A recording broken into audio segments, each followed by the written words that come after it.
Oke, baik. Selamat malam semuanya. Assalamualaikum warahmatullahi wabarakatuh. Selamat datang di acara coaching klinik dan technical meeting untuk lomba Battle of Technology. Nah, oke, semoga teman-teman kabarnya baik semua ya. Baik, Kak. Oke, mantap. Udah siap semua ya ini ya? Siap Siap Kak. dong. Oke, Siap banget, mantap siap banget. sekali. Oke, sebelum kita mulai, mungkin perkenalan dulu ya. Nah, di sini saya Aditya Ulia Lazizi sebagai MC. Saya dari Angkatan 2019 dari Informatika WNS. Nah, mungkin saya nggak sendiri sih di sini. Saya bersama teman saya.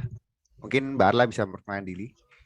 Oke, halo semuanya, perkenalkan, aku adalah Desendani Putri, dan aku juga dari Informatika UNS, tepatnya Informatika 20. Salam kenal semua. Oke, kalau gitu kita langsung masuk aja ke acaranya mungkin ya, Mas? Boleh kan ya? Oke, Jadi, boleh. oke. Jadi pada malam ini akan dilaksanakan pada malam ini akan melaksanakan dua acara, yaitu ada coaching klinik yang akan disampaikan oleh narasumber kita nih yang pastinya keren banget, dan juga ada technical meeting mengenai lomba Battle of Technology yang merupakan rangkaian dari IT Venture Finfest 2021 ini.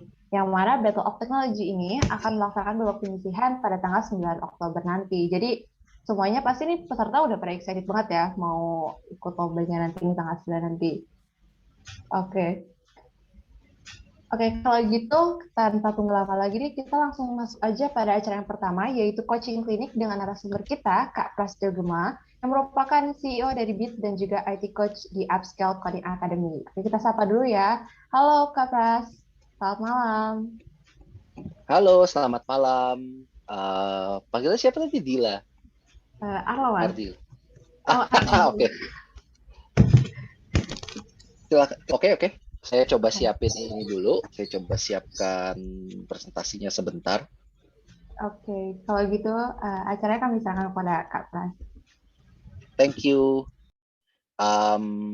Ya, semua bisa lihat screen saya ya. Bisa Kak. Bisa, Kak. Ya, sip. Bisa, Kak. Mungkin sebelum mulai saya pengen tanya dulu nih, simple buat teman-teman semua. Dari semua teman-teman di sini yang pada ikut ada berapa nih? Ada 76 orang. Berapa sih dari sini mungkin pada raise hand aja? Berapa sih dari sini yang udah pernah ikut programming kontes sebelumnya atau competitive programming sebelumnya?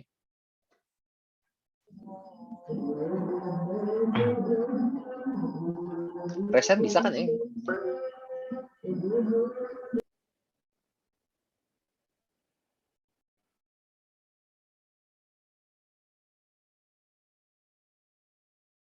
Pada ini ya? Pada nggak bisa nggak tahu ya? Oke. Nggak ngerti juga nih. Mungkin emang nggak bisa atau gimana. Mungkin kita bakal mulai dulu aja. Mungkin salah satu tujuan kita dari kita ngobrol hari ini juga adalah karena saya pengen perkenalkan juga tentang apa sih itu competitive programming dan kenapa competitive programming itu penting buat kita semua gitu loh. Beberapa mungkin dari teman-teman ada yang udah dulu pernah ikut SCMP, SCPC gitu for example. Mungkin pernah. Nah, itu ada beberapa yang udah raise hand. Ternyata ada beberapa yang udah pernah.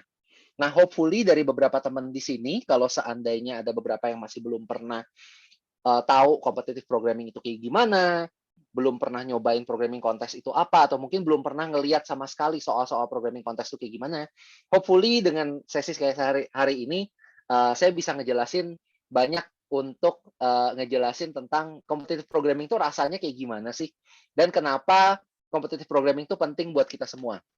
Nah, sebelum kita mulai, mungkin kita cerita sedikit, competitive programming itu kenapa sih beda sama programming biasa?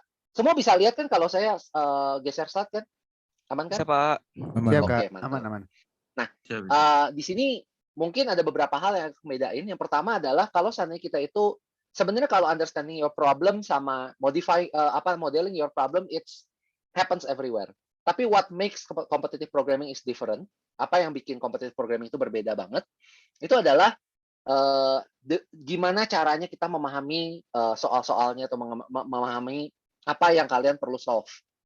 Jadi Di sini, di competitive programming, importance of reading comprehension itu tinggi banget. Karena kalian mesti ngeliatin satu persatu soalnya, maksudnya apa, deskripsinya apa, input yang diminta apa, output yang diminta apa, dan seterusnya. Dan karena emang soalnya itu banyak, biasanya banyak hal yang ambigu juga, sehingga kita mesti punya attention span yang lebih tinggi dibandingkan kalau seandainya orang tuh programming biasa. Karena mungkin kalau misalnya teman-teman di sini yang pernah kerja di tim gitu misalnya, atau mungkin pernah magang di perusahaan IT, kalian mungkin sering ngelihat ada user story. Nah, kalau competitive programming, user story-nya ada, tapi satu lembar gede gitu idenya. Nah, idenya mungkin kurang lebih kayak gitu. Kenapa akhirnya ngebikin understanding competitive programming ini lumayan susah buat beberapa orang. Nanti kita bakal bahas lebih lanjut lagi di contoh soalnya juga dan gimana biasanya orang menghadapi itu. Yang kedua adalah modeling problemnya. Karena biasanya yang namanya competitive programming itu tuh nggak bisa yang kayak kita misalnya kayak oh ya bikin menu kayak gini ya gitu. Itu tuh nggak langsung selesai gitu. Tapi kayak kita mesti mikir dulu gimana sih cara kita nyelesain ini, pakai algoritma apa sih saya untuk nyelesain ini. Nah itulah yang akhirnya bikin kenapa knowledge atau seberapa sering kalian baca itu tuh menentukan 80% dari kemenangan kalian, sementara sisanya adalah dari sisi understanding model apa yang cocok buat itu. Dan yang terakhir saya bakal ngomong efisiensi itu lebih penting daripada abstraksi. Karena biasanya soal-soal programming contest itu biasanya benar-benar spesifik banget. Dan kalian nggak gitu perlu perhatiin sesuatu yang sifatnya kayak validasi, sesuatu yang sifatnya kayak apa misalnya, apakah ini bisa dikembangkan lagi selanjutnya. Itu nggak perlu dipikirin, yang perlu kalian perhatikan adalah soalnya kayak gimana, ya udah saya nyelesainnya kayak gitu. Mathematical modelnya kayak gini ya, saya mengerjainnya kayak gitu. Kurang lebih seperti itu mungkin. Kalau saya mesti cerita sedikit. Nah, kenapa sih penting buat kita? Kalau seandainya memang di dunia nyata itu programming itu nggak kayak competitive programming, apa sih gunanya buat kita? First of all, it makes you better programmer dan bikin kita jadi berpikir kritis. Dan dalam hal apapun yang namanya bikin kita jadi skill-nya naik atau menjadi critical thinker yang lebih bagus, itu pasti jauh lebih bagus juga. Karena problem yang kita bakal hadapin ke depan ini, mungkin startup yang bakal terjadi nanti dalam 2 tahun, 3 tahun ke depan, bakal mulai ngomongin soal data science, AI, machine learning. They need you. They need people like you who can think critically upon several things. Dan yang namanya kompetisi, competitive programming, itu nggak lepas dari essence dari kompetisi itu sendiri ya. We all have fun. Kita semua pengen apa namanya, pengen gimana caranya supaya kita bisa enjoy prosesnya, enjoy pertandingannya, kenalan dengan teman baru, dan lain-lain. Tapi ingat beberapa hal, competitive programming itu bukan goal. Kalian memenangkan competitive programming bukan berarti itu adalah kalian adalah orang programmer terbaik, terhandal, tuh enggak. Yang namanya kalian masuk ke dunia kerja, kalian harus jadi orang yang holistik. You need to be all-rounder computer scientist, modeler, programmer, or anything yang bisa solve complex problem and more ambiguous problem later on. Dan problem-problem yang ambigu itu pasti banyak gitu loh. Dan kita nggak cuma menyelesaikan sesuatu yang sifatnya cuma, oh iya problemnya kayak gini, terus habis itu kita menyelesaikan itu nggak se-intuitif itu kalau misalnya di dunia nyata. A little background about me sebelum kita mulai. Nama saya Prasetyo Gema. Biasa orang panggil saya Pras doang, Pras. Saya CEO-nya PT Bit, dan saya juga kebetulan IT coach juga di Upskill Academy. Kebetulan dua-duanya ngesponsorin Pinkfest hari ini. Thank you buat panitia Pinkfest atas kesempatannya untuk bisa jadi sponsor. Saya graduate engineering degree, dan saya suka puzzle, suka algorithm quiz. Dan kebetulan saya lahir dari keluarga yang kebetulan papa mama saya tuh apa namanya, dulunya tuh behind the desk professional, karyawan dan teman-temannya. Sehingga akhirnya ketika saya jadi entrepreneur, banyak yang mempertanyakan, banyak keluarga saya yang mempertanyakan keputusan saya. And as what other people should be, saya adalah bos yang saya adalah manager atau leader yang sangat peduli dengan growth. Sehingga ya mungkin buat teman-teman yang nggak foster growth, saya mungkin bakal jadi a terrible boss, idenya kayak gitu. Nah, itu tentang saya. Dan sedikit pesan sponsor dari kita, dari organisasi kita. Our group will always welcome you. Jadi buat semuanya, kalau misalnya emang pengen datang, pengen ngobrol, pengen kerja, we're not only hiring. Kita nggak cuma terbatas, hubungan kita semua hari ini tuh nggak cuma terbatas dari kita apakah kalian mau berniat bekerja sama kita, tapi kita basically welcomes you anytime. If you need advice on something, kalau kalian pengen ngobrol, kalau kalian pengen sekedar bicara tentang ide bisnis kalian, atau pengen tahu tentang lebih banyak tentang kita itu sebenarnya bisnis seperti apa, go ahead, approach me. Mungkin nanti bisa minta dengan panitia kontaknya saya di mana gitu, Instagramnya saya apa, itu ntar boleh, ntar tinggal ngobrol dengan panitia aja, nanti saya juga bakal ready untuk jawab kalau seandainya saya lagi ada waktu. Kurang lebih gitu. Nah, kita masuk ke obrolan kita pertama tentang how to understand your problem ketika kalian menghadapi programming contest. Jadi, every time you face a programming contest problem, jadi kalau misalnya kalian ngeliatin satu soal, satu lembar itu tuh biasanya isinya apa aja sih? You will have description, sample input, sample output, time limit, sama memory limit. Jadi, ini biasanya standarnya adanya kayak gini. Kadang ada yang cuma input output doang, kadang nggak ada gitu time limit, memory limitnya. Itu juga ada. Tapi most of the time, kalau seandainya kalian itu pakai automated judges gitu, for example, atau mungkin kalian ngerjain soal kayak dari HackerRank, atau misalnya selain HackerRank apa misalnya Codility gitu. Biasanya mereka tuh punya ini semua, termasuk memory limit, time limit, dan itu tuh dijelasin gitu loh. Kalian tuh bolehnya bentuk inputnya tuh seberapa gede dan lain-lain. Competitive programming, soal yang kalian masukin, itu tuh expects you untuk bikin program yang bisa proses all kinds of valid inputs. Nanti kita bahas ini. Ini saya put a pin di sini. Nanti kita bahas ini maksudnya apa. It should not have any bug. Yang jelas kalau misalnya jalan, execution error, runtime error, compile error tuh nggak boleh pastinya. Dan nggak boleh ngelewatin time dan memory limit pastinya. Karena kalau time limit, ya ini time limit ada atau memory limit ada kan pasti karena emang dia nggak pengen kalau bisa kita kerjain program yang di atas itu. Again, nanti kita kaji lebih banyak tentang itu. Contoh, ini soal yang lumayan umum, pernah keluar beberapa kali juga, dan ini warm up buat kita. Buat teman-teman yang pernah programming contest atau pernah competitive programming sebelumnya, pasti ini udah biasa banget buat kalian. Jadi kita diam dulu. Jadi ada orang namanya Kelly, dia dikasih array ada 90 nyaris 100.000 integer, yang integernya itu dari 2 sampai 1 juta. Expect bakal ada duplicate number. Jadi kemungkinan kalau misalnya angkanya itu 1, 2, 5, 2 muncul lagi, 2 muncul lagi, itu bisa. Kita disuruh bikin dictionary untuk tiap kali ada input data itu muncul, kita kayak bisa ngasih output sesuai dengan apakah dia itu prime number, bilangan prima, atau bilangan composite atau composite number. Jadi kalau misalnya contoh nih masuknya 11, 2, 339, 4, 19.046, 3, 5, 23, dan seterusnya. Mereka bakal ngomong nih, ini prime, ini composite, dan seterusnya, dan prime, dan selanjutnya. Ada time limitnya juga, as I said. Ada memory limitnya juga, as I said. Kita belum ngomongin soal jawaban dulu. Kita bakal ngomongin kalau orang ketemu soal ini, biasanya apa responnya mereka.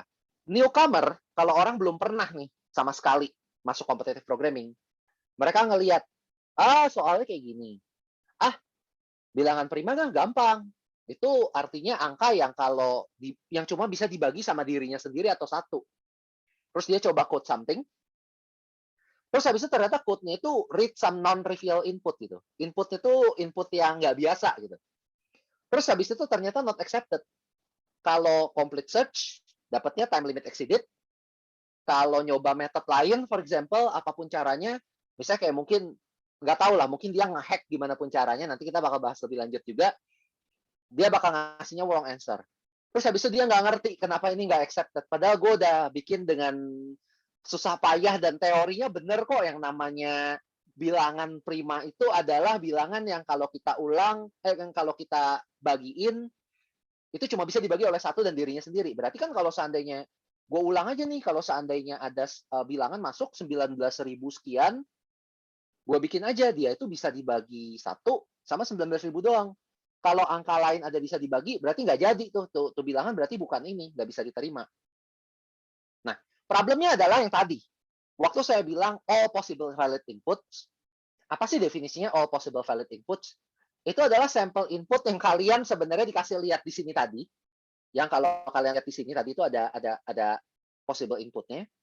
Dan dia bakal punya secret inputs yang kita nggak tahu, yang mereka itu tuh simpen di dalam servernya mereka dan kita nggak pernah tahu.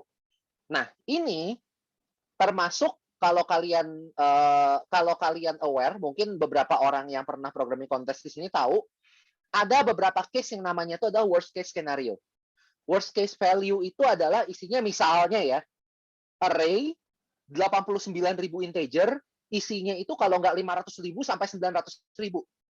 In that case, berarti aplikasi kalian tuh ngulang berapa kali operasinya? Itu 62 miliar kali. Atau kalau misalnya kalian terjemahin ke clock time, itu 2 tahun, kurang lebih. Itu kalian hitung aja, 62 dibagi 365, dibagi 24, dibagi berapa, dibagi millisecond. Itu 2 tahun. Dan technically, itu nggak mungkin selesai dalam 3 detik. Kan kalau misalnya ini kan memory limitnya 1,5 detik bahkan. Nggak akan selesai dalam waktu 1,5 detik. Itu 2 tahun gitu. Competitive programmer ngelihatnya kayak gimana sih kalau aplikasi kemarin? Kalau aplikasi kayak tadi.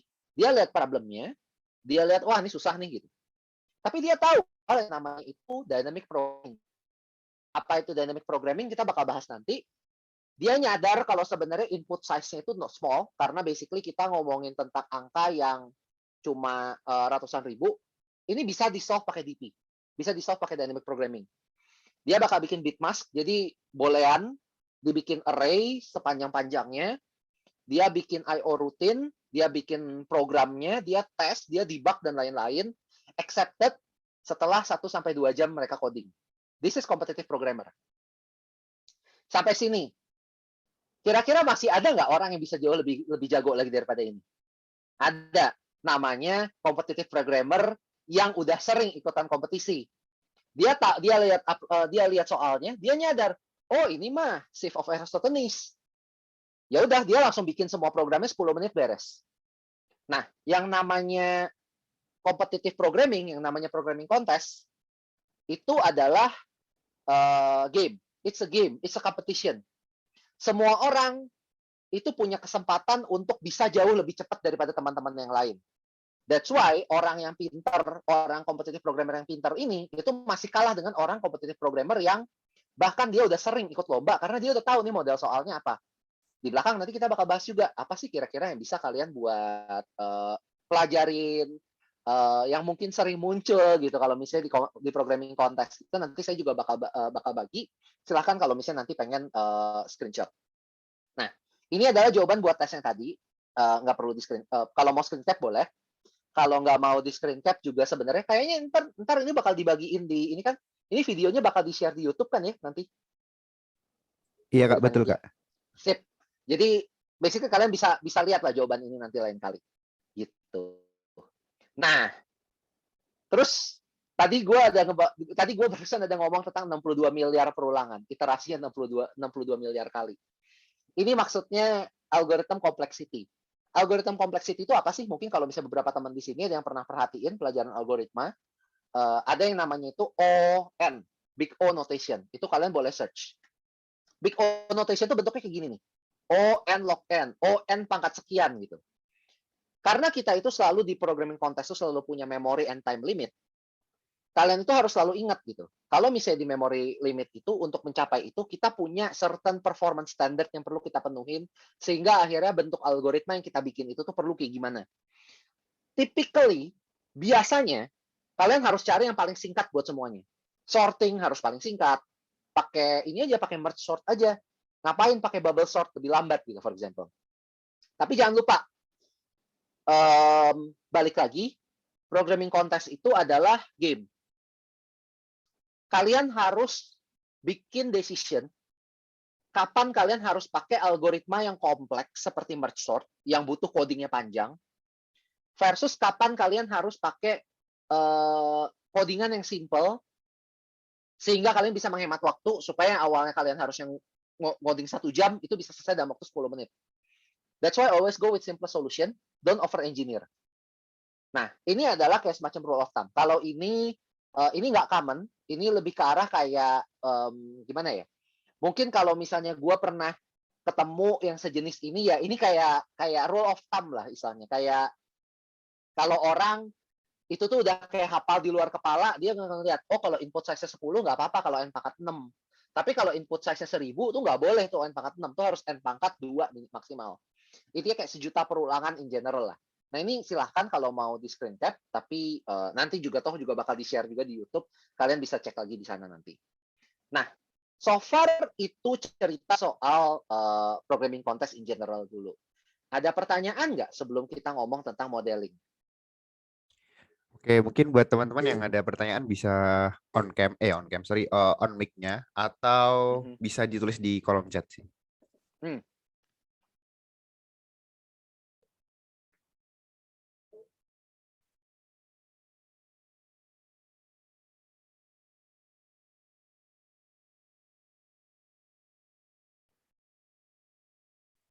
Kayaknya belum ada sih Kak ini Kak. Kayaknya pada ini ya, pada oke ya.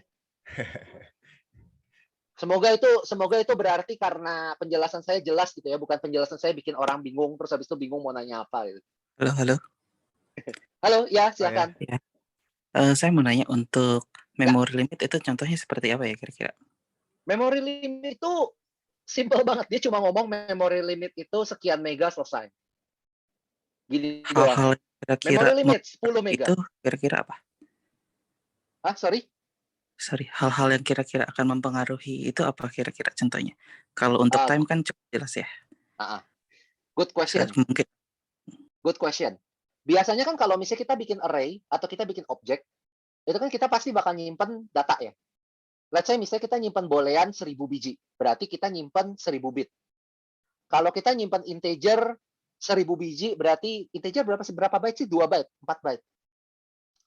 Tergantung pakai integer yang mana ya. Kalau integer yang 4 byte, dan ya udah berarti 1000 dikali 4 megabyte. Berarti udah 40% dari ini kepake. Kurang lebih kayak gitu. Udah jelas atau belum? Atau masih ada pertanyaan lagi? Oke, udah cukup jelas. Thank you. Dari siapa by the way? Kevin. Oh my God, Kevin. Ya, I know him. He's a friend. Jadi, oke. Thank you by the way, Kevin, atas pertanyaannya. It's a good question. Mungkin buat teman-teman di sini ada yang pernah tahu gimana caranya itu ya. Basically, caranya kalian menghindari memory exceeded adalah jangan sampai bikin array yang terlalu gede atau pakai data type yang terlalu gede untuk memory type tertentu. Ada pertanyaan lain sebelum kita mulai sesi selanjutnya? Saya mau nanya nih. Ya, dari boleh. Michael, kalau misalkan lagi nge-solving problem, habis itu misalkan stuck, itu ada solusinya nggak? Mungkin kayak ngebuat algoritma baru atau gimana gitu? Typically sebenarnya ini tergantung kondisi dari lombanya. Jadi kalau ini mungkin panitia bisa bantu saya ya. Kalau misalnya waktu kalian ada competitive programming ntar, itu dikasih waktunya berapa lama by the way? Mungkin 1,5 jam mungkin. 1,5 jam. Oke, plenty of time lah. Berapa soal dari 1,5 jam? 5 soal. 5 soal. Berarti satu soal itu expected buat ngejawab 90 bagi 15, 18-20 menit lah. Enggak ya? 1,5 jam 5 soal. Iya benar, 18 menit ya, benar ya. Ya, kalau kayak gitu sih sebenarnya 15 menit itu masih cepat sih sebenarnya. Nah ini mau nggak mau berarti kalau misalnya emang udah buntu ya udah coba aja soal lain. Tapi biasanya kalau seandainya di kondisi ya di mana for example ada programming contest yang kalian dikasih soal itu 10, kan ada kan beberapa yang itu kayak soalnya 10 waktunya itu 4 jam. Berarti kan satu soal kalian itu punya waktu kira-kira berapa sih? 4 jam itu 240 dibagi 10, satu soal tuh 24 menit kira-kira. Tapi kalian mesti factor ada beberapa soal gampang yang mungkin 5 menit beres. Berarti kemungkinan kalian bakal punya waktu sekitar mungkin ya kira-kira sejam lah buat soal-soal yang susah. Nah, kalau seandainya kalian buntu ya saatnya mungkin ini kita kan tim ya. Rata-rata programming contest tim ya. Diskusi dengan tim. Ngelihat ini algoritmanya yang benar kayak gimana ya gitu. Terus habis itu mungkin kayak cari tahu aja biasanya orang kalau misalnya solve ini itu kayak gimana. Tapi selalu ingat, yang namanya orang sintesis itu selalu liatin dulu liatin dulu problemnya kayak gimana, dan coba bayangin kalau saya ngelihat ini sebagai mesin, saya mau nyelesain itu kayak gimana. Itu agak susah sih sebenarnya, tapi ya biasa cara kerjanya kayak gitu sih sebenarnya. Penyisihan. Oh ya, ini buat final, benar. Udah dikasih tahu juga. Gimana? Itu hopefully menjawab sih, tapi sepertinya saya juga susah gitu buat ngejawab itu kalau misalnya stuck gimana. Ya, Biasanya nggak saya apa-apa, Pak. lakuin adalah emang kita santai dulu, lihat yang lain. Jangan pikirin soal dulu, terus baru balik lagi ke soal. Oke, makasih, Pak. Sama-sama. Ada pertanyaan lagi? Oke, mungkin Teman-teman? maaf ya, untuk teman-teman yang pertanyaannya teknis untuk lomba, mungkin nanti ditanyakannya ketika ini aja ya, ketika technical meeting aja. Nah, ini mungkin untuk materi yang ini aja pertanyaannya. Oke.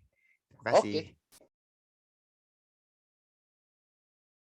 Kalau udah nggak ada pertanyaan, mungkin saya bakalan masuk ke yang selanjutnya tentang modeling of the problem. Modeling, yang namanya algoritma modeling itu tuh sebenarnya prinsipnya kayak gini. Beberapa problem itu tuh nggak intuitif. Beberapa soal kalau kalian baca itu tuh yang makin dibaca makin ngebingungin. Tapi sebenarnya soalnya simple. Nanti saya bakal ceritain itu kayak gimana. Yang paling penting tiap kali orang itu mau ngejawab soal adalah selalu cari tahu sebenarnya soalnya ini maunya ngapain, dan coba untuk belah-belah jadi beberapa cara-cara yang beberapa problem-problem yang mudah, yang lebih kecil, yang kalian tuh bisa ngerti itu sebenarnya apaan. Dan solusi itu biasa jauh lebih simple, karena again, seperti yang kita bilang sebelumnya tuh, biasa validation itu nggak perlu diperhatiin. Biasa ketika programming contest ngomong inputnya adalah integer, biasa mereka beneran masukin integer. Jadi kalian nggak perlu masukin validasi, kalian nggak perlu masukin aneh-aneh gitu, for example. Do not over engineer. Kalau misalnya kalian nggak ngerasa ini penting untuk kalian itu bikin sebagus, sekompleks apa, jangan lakukan itu. Dan yang terakhir pastinya latihan gitu. Yang namanya logic itu adalah gabungan dari modeling sama reasoning. Modeling itu adalah usaha kalian untuk ngerti itu sebenarnya soal itu kayak gimana, soal itu ngapain. Dan kalau reasoning itu untuk kalian itu ngerti cara buat nyelesainnya itu kayak gimana, algoritmanya apa, cara kalian bikin data structure-nya apa, dan seterusnya. Nah, jadi ada dua macam cara orang untuk menyelesaikan satu programming. Ini mungkin saya bakal ngejelasin kayak dynamic programming itu apaan sih ketika orang ngomong dynamic programming. Jadi programming itu ada dua macam sebenarnya. Ada yang namanya bottom up, ada yang namanya dynamic. Bottom up programming itu adalah cara yang biasa kita lakukan untuk menyelesaikan sesuatu tuh step by step. Kayak ya kalau kita mau nyelesain kalau kita mau bikin deret bilangan ganjil, yang kita lakukan adalah kita nyari angkanya berapa, satu persatu kita ulang sampai dengan kita ketemu angkanya. Atau mungkin perhitungan gitu misalnya. Kita mau ada apa, kita ulang-ulang pakai for, pakai while, semacamnya, itu bottom up. Ada yang namanya dynamic programming. Dynamic programming itu ada dua macam. Ada yang pakai namanya itu rekursif. Ada yang namanya itu tuh pakai store and memorize. Rekursif itu apa? Rekursif itu adalah kalau kalian pernah belajar di algoritma, mata pelajaran atau mata kuliah algoritma, ada yang namanya fungsi yang memanggil dirinya sendiri. Jadi seakan-akan kayak fungsinya itu tuh memanggil fungsi lain padahal itu dirinya sendiri. Jadi kayak berulang-ulang aja dia manggil terus. Dan itu jadi dianggap seakan-akan kayak dia itu melakukan sesuatu yang dilakukan oleh orang lain, tapi berulang-ulang aja. Itu yang ngebedain antara perulangan pakai for sama perulangan pakai rekursif adalah kalau perulangan pakai rekursif ya dia ngulang sebanyak berapa kali dia dipanggil. Kalian bisa bikin validasi untuk bikin, oh ya saya nggak mau ngulang lagi atau udah selesai, beres kayak gitu. Tapi rekursif in general itu dynamic karena dia dianggap kita nggak menuliskan kalau emang programnya itu harus ngulang. Tapi programnya itu harus membuat elemen program lain lagi di dalam eksekusi programnya. Kurang lebih kayak gitu. Kenapa itu dibilang dynamic. Yang kedua adalah store and memorize. Ini sama kayak kasusnya Sieve of Eratosthenes tadi. Sieve of Eratosthenes adalah gimana caranya orang bikin prime number itu disimpan dalam kamus bilangan prima dan bilangan komposit Sehingga akhirnya kalian itu bisa mencegah adanya perulangan job yang sama berulang-ulang. Jadinya jauh lebih efisien gitu intinya. Nah, dua ini itu cara yang berbeda. Istilahnya kalau misalnya kalian tuh mau pakai buat penyelesaikan, biasanya sering kepake. Biasanya caranya macam-macam, tapi sering kepake gitu. Cuma kayak maksudnya kalian at the end of the day itu mesti banyak belajar karena teknik-teknik itu sebenarnya banyak banget. Ada mungkin kalau kalian pernah dengar greedy, pernah dengar divide and conquer, pernah dengar backtracking gitu for example. Pernah dengar binary search tree, depth first search, breadth first search gitu terus seterusnya. Nanti saya juga bakal tulis di belakang ada list of things yang mungkin kalian pengen baca-baca. Tapi in general sebenarnya yang namanya dynamic programming sama bottom up programming itu yang paling sering orang pakai untuk kayak membedakan programming itu tuh kayak gimana sih gitu. Nah, saya bakal kasih contoh bottom up programming. Contohnya, again, another one up problem kalau kalian mau bikin Fibonacci. Fibonacci mungkin kalau misalnya di sini teman-teman udah pernah tahu, Fibonacci adalah deret angka yang di mana angka selanjutnya itu adalah jumlah dari dua angka yang ada di belakangnya. Contoh, kalau angka pertamanya itu 1, keduanya itu 1, ketiganya adalah 1 plus 1 sama dengan 2. Angka keempatnya adalah 2 plus 1 sama dengan 3. Angka kelimanya adalah 3 plus 2 sama dengan 5, 5 plus 3 sama dengan 8, dan seterusnya, dan seterusnya. Jadi habis 1, 1, 2, 3, 5, 8, 13, 21, dan seterusnya. Nah, cara paling simple untuk orang bisa menyelesaikan itu adalah pakai bottom up method. Yaitu caranya dia ngulang gitu. Dia pakai for, simple. Yang dia lakukan adalah dia nyari sebelumnya dia masukin angkanya apa, 2 biji, terus dia jumlahin, dia masukin. Itu cara paling simple orang kalau misalnya dia bilang classic way-nya lah. Kalau yang namanya nambahin ya udah kita ambil aja angkanya yang di belakang kita tambahin. Ini kalau misalnya orang nyebut bottom up karena cara menyelesaikan problemnya adalah dengan cara dia ngelihat sebelumnya apa, terus habis itu satu persatu dia beresin supaya dia ketemu angkanya. Kenapa itu disebut bottom up? Dia ketemu jawaban dengan cara melakukan beberapa step. Nah, ini adalah cara rekursif. Cara rekursif untuk bikin Fibonacci itu lucu. Caranya dia adalah 13. Terus habis itu dia nggak tahu 13, dia cuma tahu ini angka ke-7. Angka ke-7 itu berapa sih gitu? Angka ke-7 itu adalah hasil dari angka ke-6 dan angka ke-5. Angka ke-6 adalah hasil dari angka ke-5 dan angka ke-4. Angka ke-4 adalah hasil dari angka ke-3 dan angka ke-2. Angka ke-2 dan angka ke-4 dan angka ke-3. Ketiga adalah 2 dan 1 dan seterusnya. Sementara dia bakal bikin kayak misalnya yang buat terminate logiknya mereka adalah kalau ini adalah 1 atau 2 maka return 1. Jadi kalau misalnya dia balikinnya itu 2, 1 kan. 1, 2 gitu. Kalau 2 adalah 1, 1 dan seterusnya. Dia bakal bikin kayak gini. Dia bakal manggil dari sini, tapi dia bakal manggil tuh sampai jauh dulu ke bawah, baru balik lagi ke atas. Nah, ini adalah cara rekursif. Jadi dia seakan-akan kayak dia manggil function di dalam function. Karena ini kan Fibonacci 1 sama Fibonacci n-1 plus Fibonacci n-2 kan. Karena dia memanggil dirinya sendiri, akhirnya dia seakan-akan kayak bikin tree. Nah, memorization itu adalah cara kita untuk semua jadi kayak gini.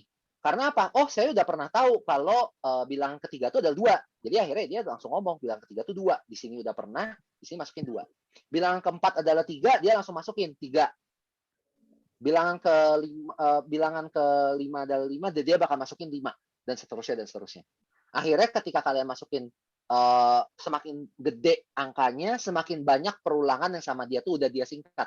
Kalau di sini kan banyak banget nih perulangan yang mesti ada dilakuin dari bawah kan. Tapi yang dia lakuin adalah ini jadinya semakin singkat. Nah, biasanya kalau orang mau menghemat memori, mereka bakalan pakai bottom up. Tapi kalau orang mau menghemat waktu, mereka bakal pakai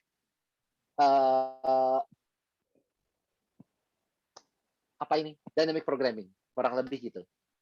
Nah, ini contoh lain ya. Ini soal-soal yang pernah muncul juga. Ini sering kita pakai untuk tes di company juga, program merit kita nyebutnya. Jadi basically ada string of array, ada dictionary. Orang disuruh ngebelah string berdasarkan apa yang ada di dalam. Jadi kalau misalnya program itu bisa dibagi jadi 2 macam, kalau nggak program atau nggak program. program IT, kalau enggak program IT, atau enggak program IT, dan seterusnya, dan seterusnya. Tapi kalau beda, dia bakal nganggap, oh ya ini nggak selesai, nggak bisa gitu. Maka di dalam keadaan itu, ada orang yang ngelakuin itu pakai bottom up model, cara mereka modelingnya kayak gini, PRO, begitu ketemu pro, dapet. Terus habis itu dia potong pro-nya, terus habis itu GRAM, dapet gitu. Terus habis itu dan seterusnya, dan seterusnya. Ada juga yang pakai rekursif. Cara mereka rekursif itu mungkin pakai breadth first search atau semacamnya. Dari program merit, dia langsung lihat, oh ada program, ada pro, ada programmer. Dia cobain lagi, dari programmer bisa ketemu nggak? Dari program bisa ketemu nggak? Dari program bisa ketemu, dari program pro, dari pro bisa ketemu nggak? Atau dari program bisa ketemu nggak? Dan seterusnya. Akhirnya dia bisa tinggal narik aja ke atas, dia langsung dapat nih. Oh ya, program merit itu terbentuk dari programmer IT, program merit, atau enggak program merit. Ini cara paling gampang untuk kalian model the problem. Karena biar gimana pun, yang namanya kita itu tuh mempersingkat problem, kalian harus bisa memodelkan kalau gue berada di dunia nyata, gue bakal ngelihat ini kayak gimana dulu nih. After that, baru kita modelkan jadi permodelan di dalamnya itu kayak gimana. Baru kalian bisa ngoding. Jangan usahakan untuk tiap kali kalian itu ngeliatin soal, nggak langsung ngoding gitu. Kalian cari tahu dulu, kalau misalnya gue adalah aplikasi, gimana ya cara gue ngeliatinnya itu satu persatu. Idenya gitu. Nah, itu adalah materi tentang modeling tadi itu. Habis ini mungkin kita bakal lebih banyak ngebahas tentang apa aja tips-tips untuk ketika kalian menghadapi satu soal, gimana caranya paling efisien untuk kalian bisa menyelesaikan soal-soal competitive programming. Tapi sebelumnya ada pertanyaan nggak? Mungkin saya minta tolong MC buat lihat apa teman-teman ada yang mau nanya. Oke, mungkin untuk peserta ada yang ingin ditanyakan mengenai modeling. Bisa langsung raise hand atau on mic langsung bisa, atau bisa juga di kolom chat.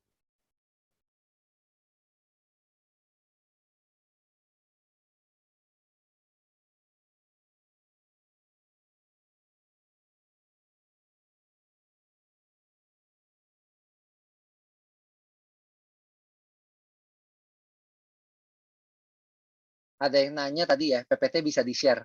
Bisa ya? Ntar mungkin nanti saya bakal titip dengan panitia.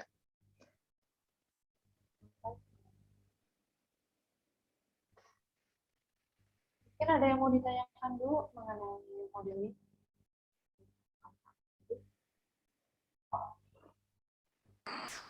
Tanya-tanya.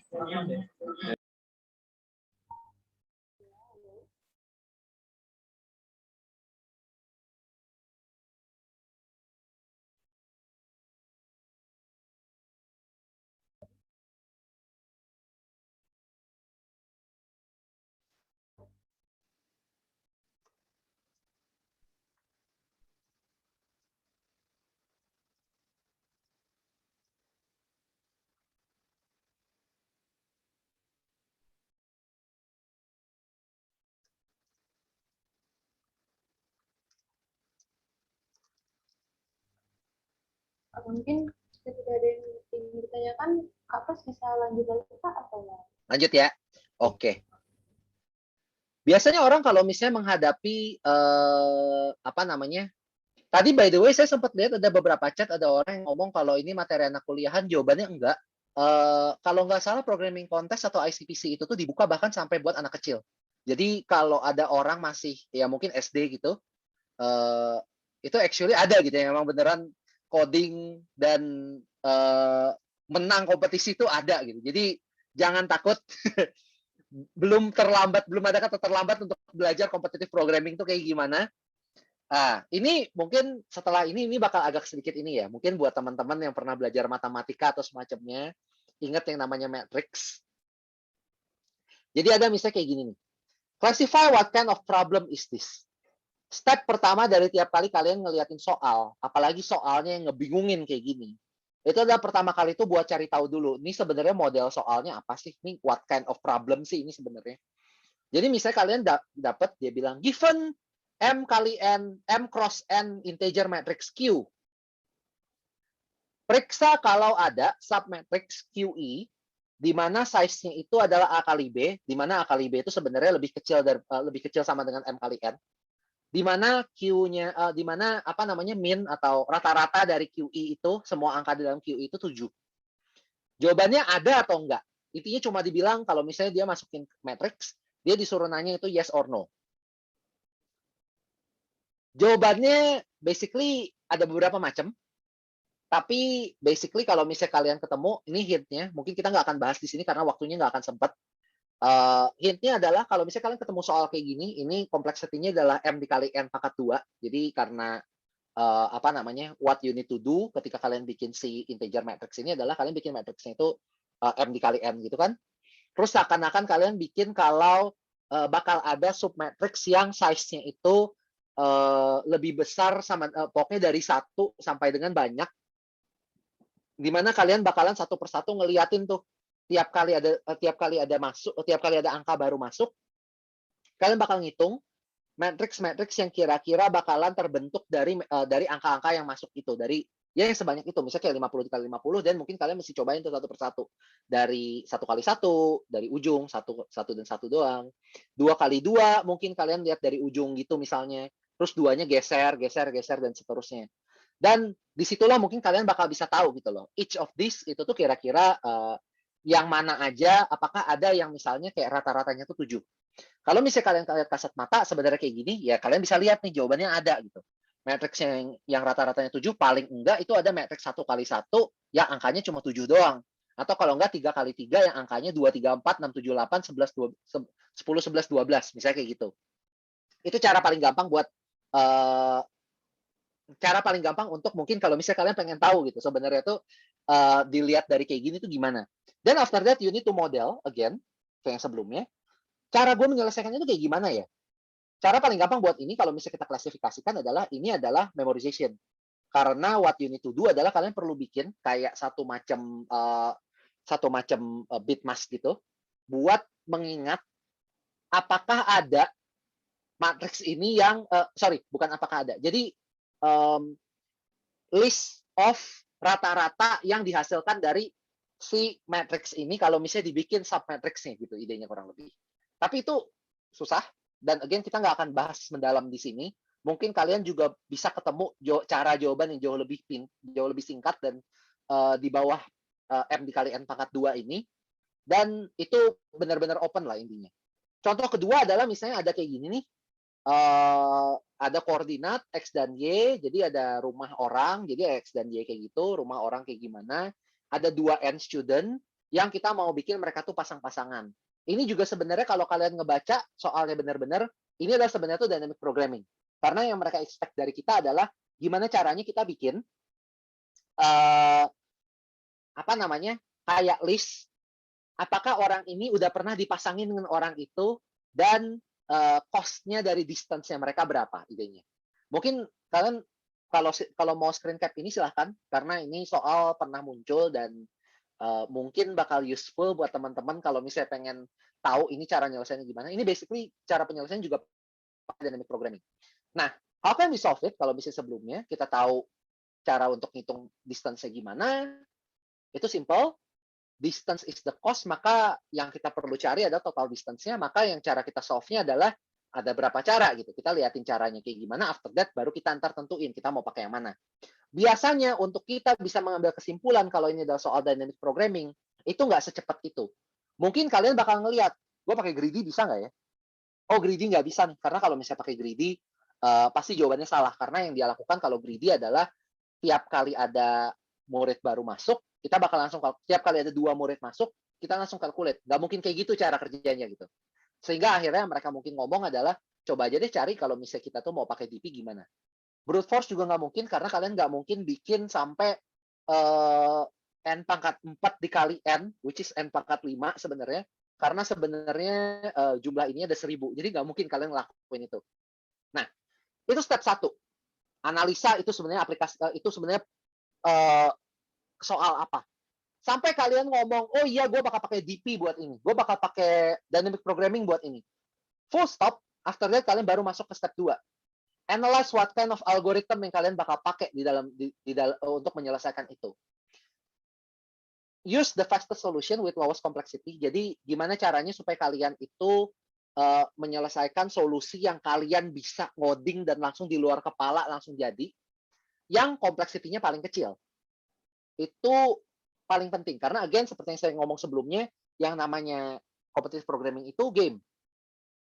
Belum tentu ketika kalian itu menuliskan algoritma yang paling efisien, itu paling efisien untuk menentukan kemenangan kalian. Karena bisa jadi kalian harus ngoding lebih panjang gitu misalnya.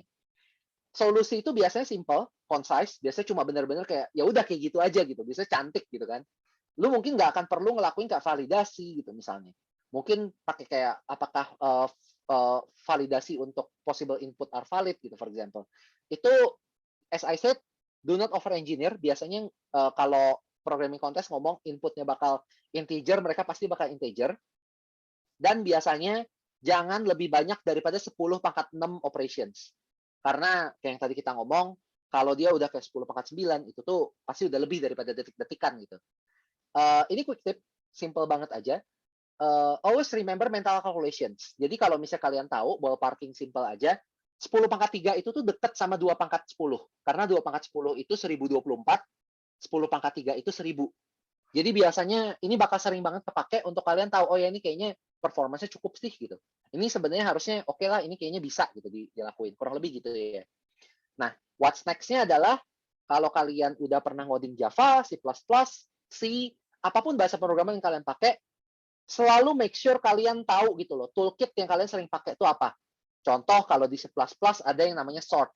Kalian nggak perlu lagi bikin sort biasa gitu. Kalian nggak perlu lagi bikin kayak bubble sort for n sama dengan 0, n kurang dari i, dan seterusnya itu nggak perlu. Biasa kalau di C kalian udah ada sort, di C++ sudah ada sort, C juga dia tuh punya kayak quick sort gitu for example.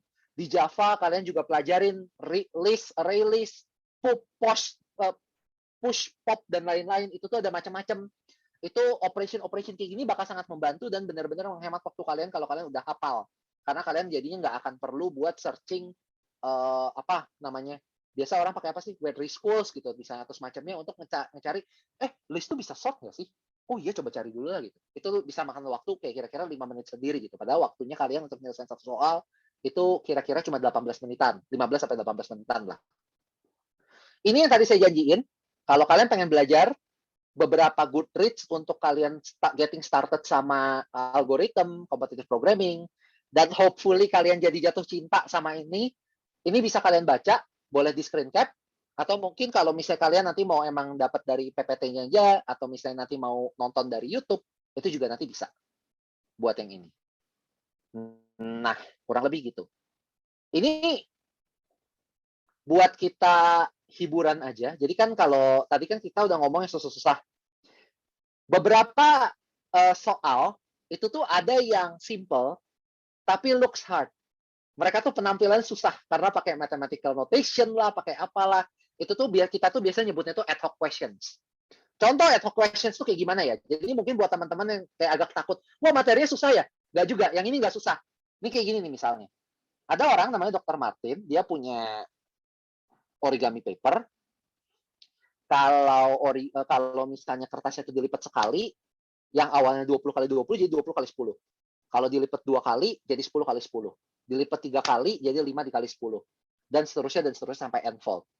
Pertanyaannya adalah algoritma yang paling efisien untuk bisa ngasih lihat dimensinya dari origami paper itu kayak gimana. Biasanya tetap tuh ada memory limit, time limitnya biasanya.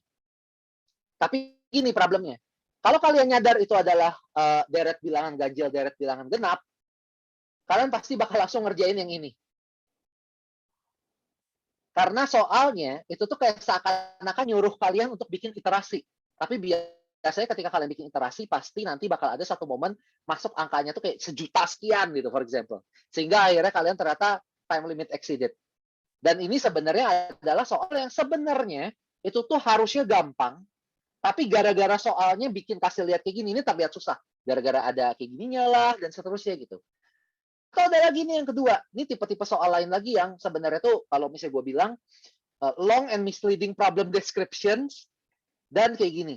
Dia cuma ngomong kayak gini. Ini penjelasan panjang kan sebenarnya kan? Tahu nggak sebenarnya dia tuh cuma pengen ngomong apa?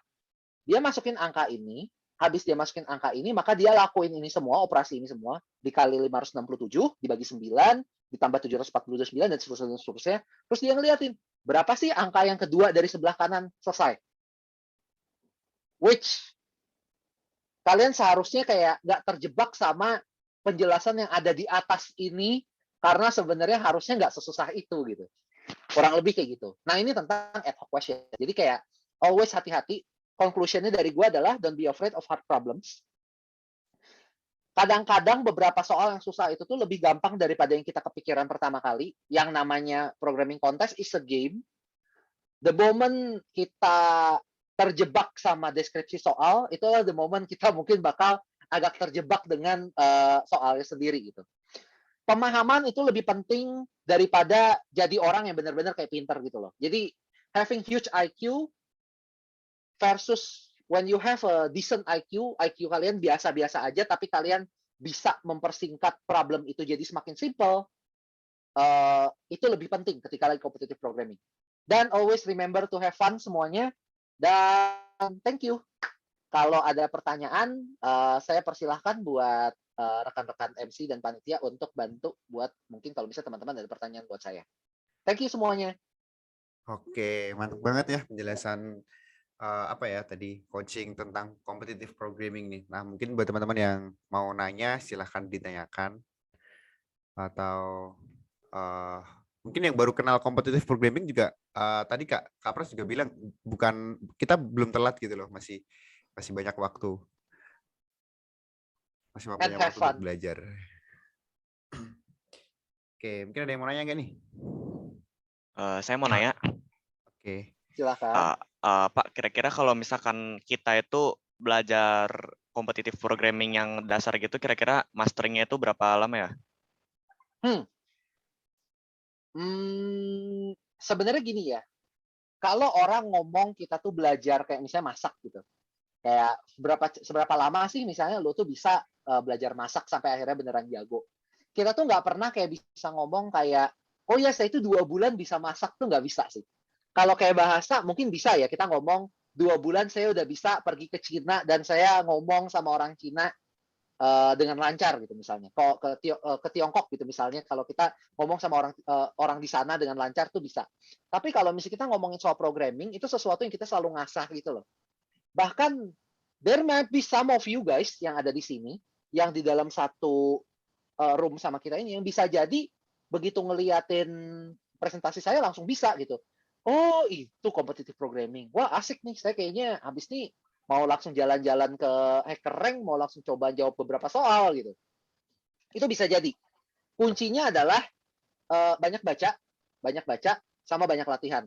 Karena beberapa nih, for example, tadi kan saya sempat ceritakan ada beberapa item yang mungkin kalian pengen baca gitu. Bentar, mana sih tadi? Setelah 30. Ya ini, setelah 32. Misalnya kalian baca nih, ini kan ada beberapa hal yang saya belum bahas gitu. Saya tadi baru bahas tentang Sieve of Eratosthenes. Terus habis itu tiba-tiba ada orang bilang, hah, tortoise and hare algorithm itu apaan gitu? Tortoise and hare itu kan apa namanya?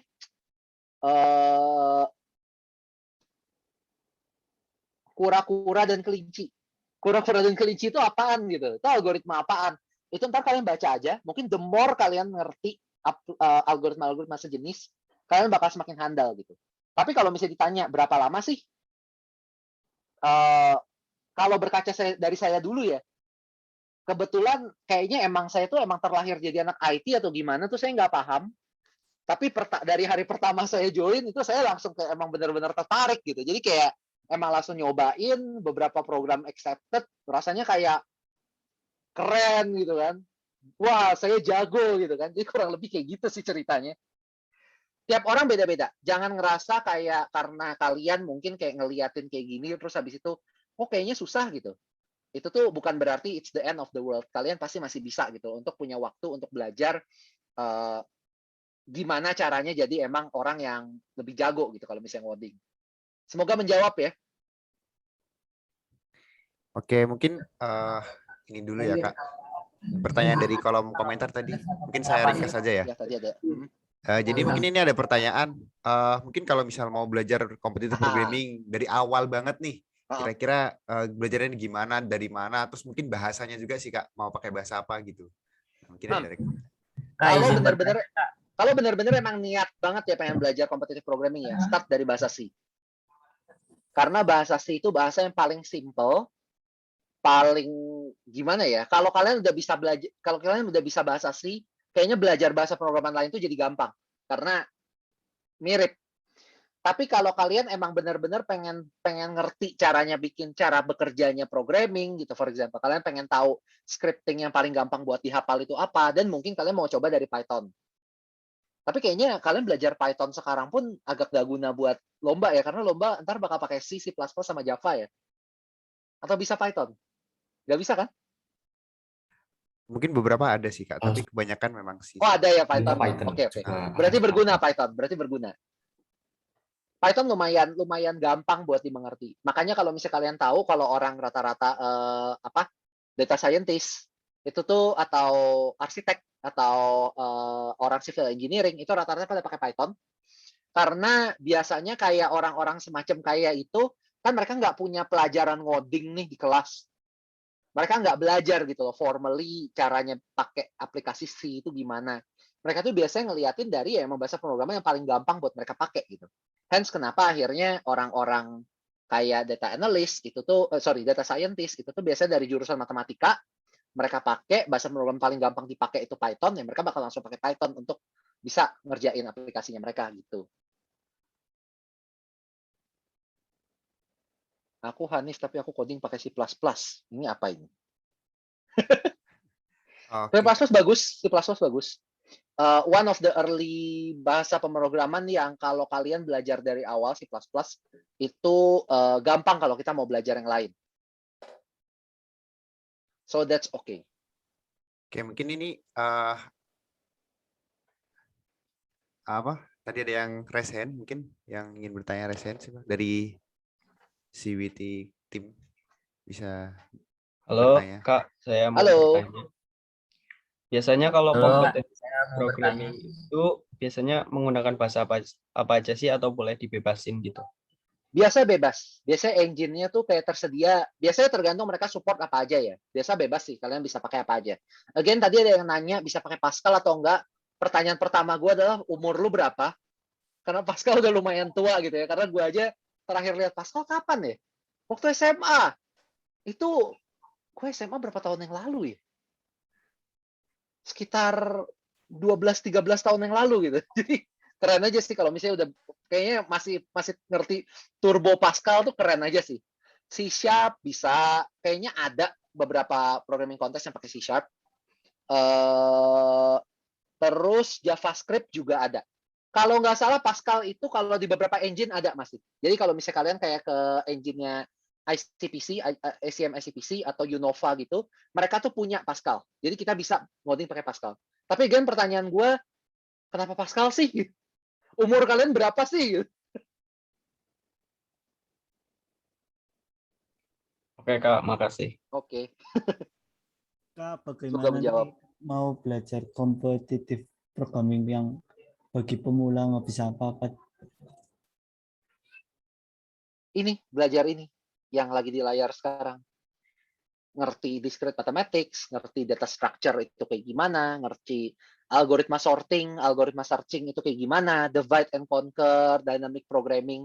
Tadi kita udah ngebahas singkat tentang dynamic programming itu apa, recursive itu apa, cari tahu dulu, terus memorization itu apa, terus ada lagi namanya greedy, binary tree, dan lain-lain. Pelan-pelan, tapi urutan ya, kayak pelajarin dulu discrete mathematics dulu, karena kalau misalnya kalian pelajarin semuanya langsung kayak gini, saya yakin pasti muntah dan tipes sih. Kak, mau nanya Kak. Ya, siap. Kalau misalnya kita belajar algoritma, terus itu berhubungan dengan memori itu gimana? Misalnya dalam contoh soal itu Kak. Oh, kalau contoh soal, sesimpel ini sih. Tadi sebenarnya saya udah jawab waktu pertanyaan yang Kevin yang di tengah tadi. Kalau kalian itu dikasih batas memori itu 1,5 mega, terus kalian bikin array integer isinya 1000 biji, itu pasti nggak akan muat. Nyampe nggak ya? 1.000.000 biji, itu pasti nggak akan muat, karena integer itu 2 byte, atau enggak 4 byte. Kalau 2 byte ya, yang 32 bit itu, kalau misalnya 4 byte itu. Karena integer itu segitu, pasti kalian bakal lewat dari memorinya gitu. Pokoknya kalau kalian nge-reserve memori kegedean, itu pasti ntar keluarnya ini aja. ME ya, memory exceeded kalau nggak salah. Ntar pasti ketahuan dari ininya, dari waktu kalian nyobain.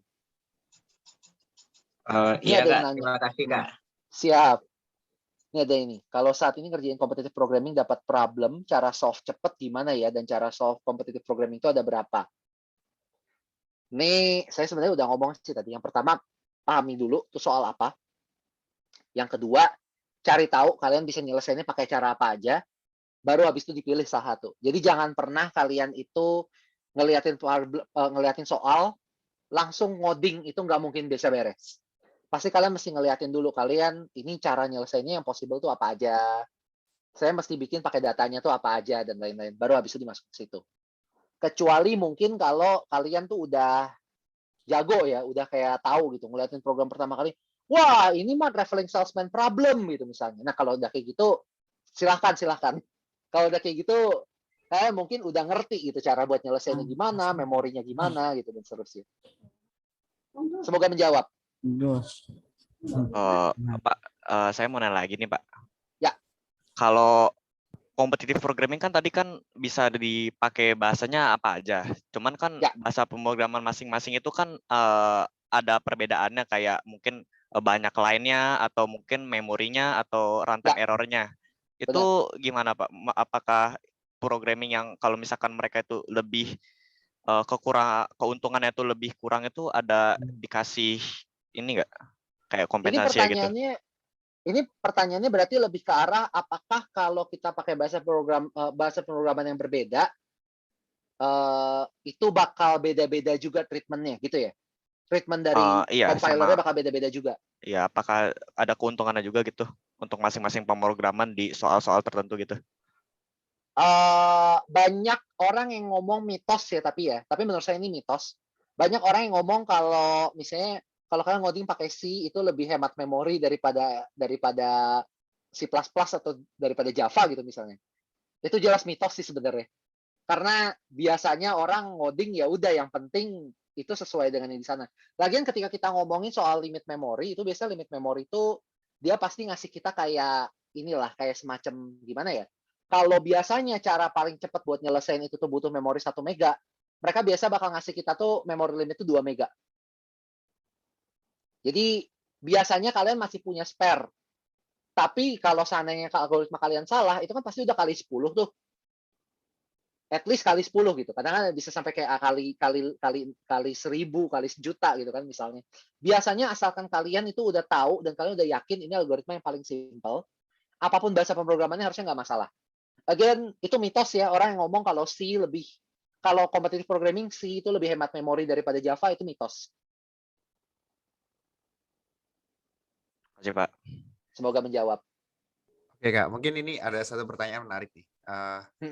Kak, kalau implementasi atau penerapan competitive programming itu contohnya untuk apa? Nah, mungkin kadang kan orang baru pertama belajar tuh ini ya. Yang dicari tahu pertama untuk praktikalnya dulu ya Kak, biasanya Kak. Nah. Ya, benar. Sebenarnya saya tadi udah ngomong sih di depan. Competitive programming itu tuh memang sebenarnya secara praktikal nggak akan ada istilah gini.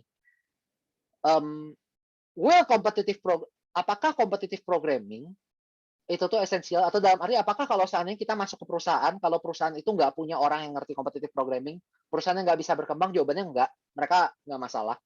Tapi apakah jika kamu tahu competitive programming, you will be a superstar programmer yang dicari semua orang dan kayak interview pasti lolos? Jawabannya iya. Karena in fact sebenarnya kita tuh pernah gitu beberapa kali, in fact ini in my company sendiri gitu ya, ngeliatin kita punya soal tes kayak gimana. Kalau kita ngeliatin nih ada orang kayak, wah ini dia complexity-nya ON loh, panggil lah gitu, panggil interview lah gitu, pasti udah kayak gitu, pasti kita udah ribut gitu gara-gara ngeliatin dia jago gitu. Jadi biasa competitive programming tuh keren untuk bikin kalian terlihat lebih cantik sih sebenarnya. Itu satu. By the way, saya barusan dapat direct message nih, pertanyaan dari orang namanya kayaknya Edbert ya, soalnya Edbert gitu. Di competitive programming dia bilang scanf lebih cepat daripada in, printf lebih cepat daripada out, dan lain-lain dan seterusnya. Atau /n lebih cepat daripada n-line. Apakah itu ngaruh atau enggak? Sebenarnya ya jawabannya yes and no. Kalau kayak scanf atau check-in mungkin nggak akan segitunya ngaruh sebenarnya. Tapi biasanya operation yang bakal ngaruh. Contoh yang paling gede itu adalah kalau orang pakai bitwise, bitshift pakai yang ini mungkin saya Mau langsung nanya, ini Kak. aja. Bentar ya. Saya sambil ngejawab yang ini dulu. Bitshift misalnya kayak gini atau yang kayak gini, itu lebih cepat daripada bagi 2. Kalau ini ngaruh. Kadang-kadang kalian bisa ngehemat waktu tuh sampai kayak kira-kira tuh 1/8-nya gitu loh untuk kalau misalnya kalian ngejawab pakai ini. Tapi kalau scanf check-in itu biasanya jarang banget sih ngaruh karena biasanya mereka itu ngasih kita room untuk kita bisa scanf dulu gitu. And not to mention kan sebenarnya metode input output IOStream di beberapa programming language kan beda-beda ya. Jadi sebenarnya mereka lumayan permisif buat itu kalau competitive programming. Tadi barusan ini yang nanya gimana? Mungkin permisi sebentar Kak Pras, mungkin kita ingatkan sekali lagi, untuk pertanyaan ini akan jadi pertanyaan terakhir ya. Oke. Oke, Siap, mungkin thank you teman-teman, thank you. bisa, mungkin nggak apa-apa yang tadi. Kak, apakah nanti kalau mau masuk teknik informatika harus bisa competitive programming, Kak? Enggak. Enggak. Saya in fact baru ngerti competitive programming setelah udah S1 semester 2. Semester 1 saya nggak tahu. Soalnya mau itu apa ya, mau ambil jurusan teknik informatika, Kak. Good luck. Pasti semoga senang, semoga nggak jerak, semoga have fun di jurusannya dan lulus jadi programmer. Jangan lupa kontak saya kalau udah jadi programmer pinter ya. Amin, Kak. Tapi pengen sih IT support, Kak. Ya nggak masalah juga, IT support juga oke. Tapi kalau misalnya competitive programming pasti banyak sih emang kesempatannya gitu.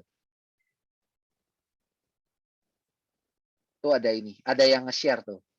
Toki.id, telx.toki.id. Itu kayaknya ini ya, online judge ya.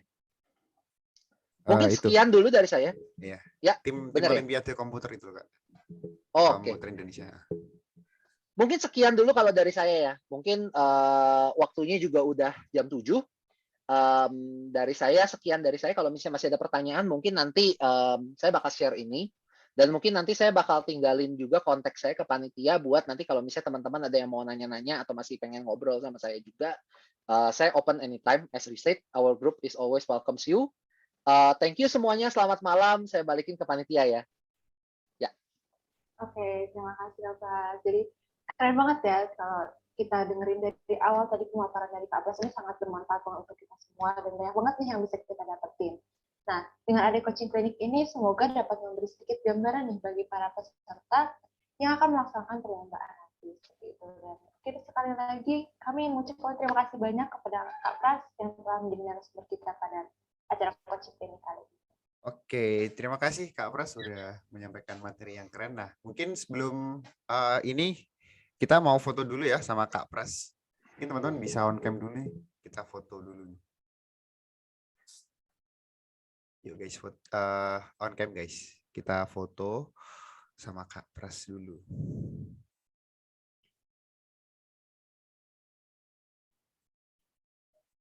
Bisa pakai virtual background, mungkin bisa dipakai juga ya, biar makin keren. Oke, kita tunggu bentar nih. Itu ada yang lampunya disco ya?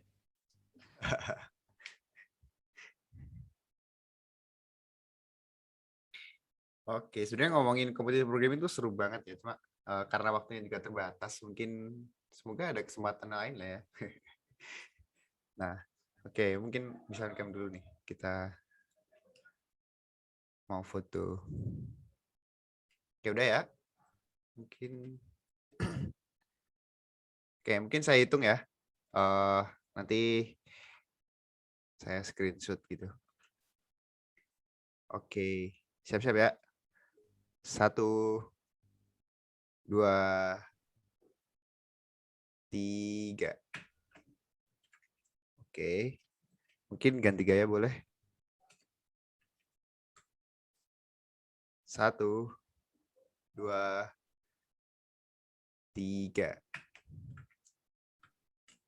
Coba sekali lagi.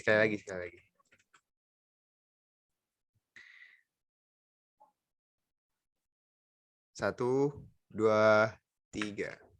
Oke.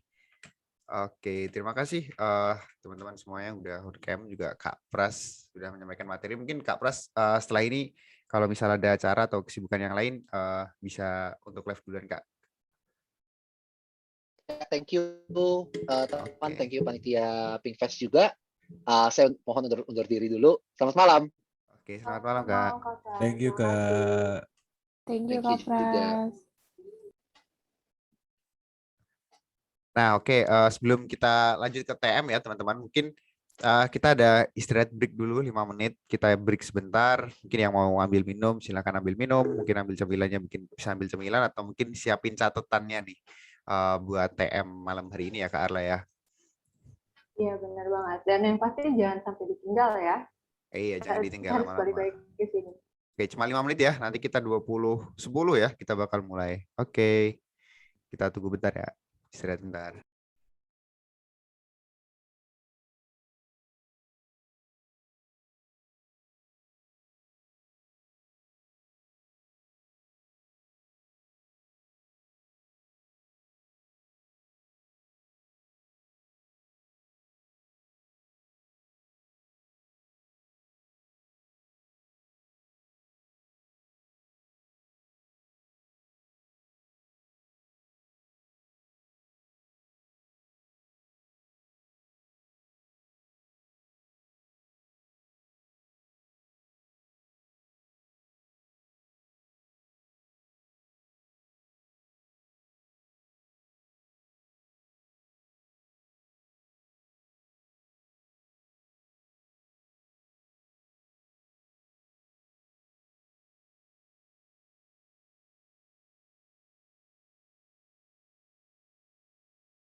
Kulihat ada yang bersinar di kedua bola matamu. Kau buat malam gelap ini cari penuh cahaya, terang kilau pesona. Kasih andai anganku bersuara, ia kan bernyanyi rapsodi indah yang kan bermuara di fajar hati. Kelingking kita berjanji, cari manis jadi saksi bahagia hingga sang bumi enggan berputar lagi.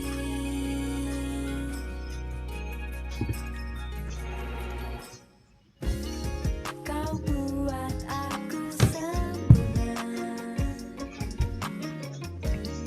saat kau berkata iya. Kau izinkan ku berlaga menyaingi dunia di sisimu selamanya. Kasih andai anganku bersuara, ia kan bernyanyi rapsodi indah yang kan bermuara di fajar hati. Kelingking kita berjanji, cari manis jadi saksi bahagia hingga sang bumi tak berputar lagi. Kita saling bersandar hingga bumi cinta kita takkan pudar selamanya. Kasih dengar anganku bersuara di fajar hati.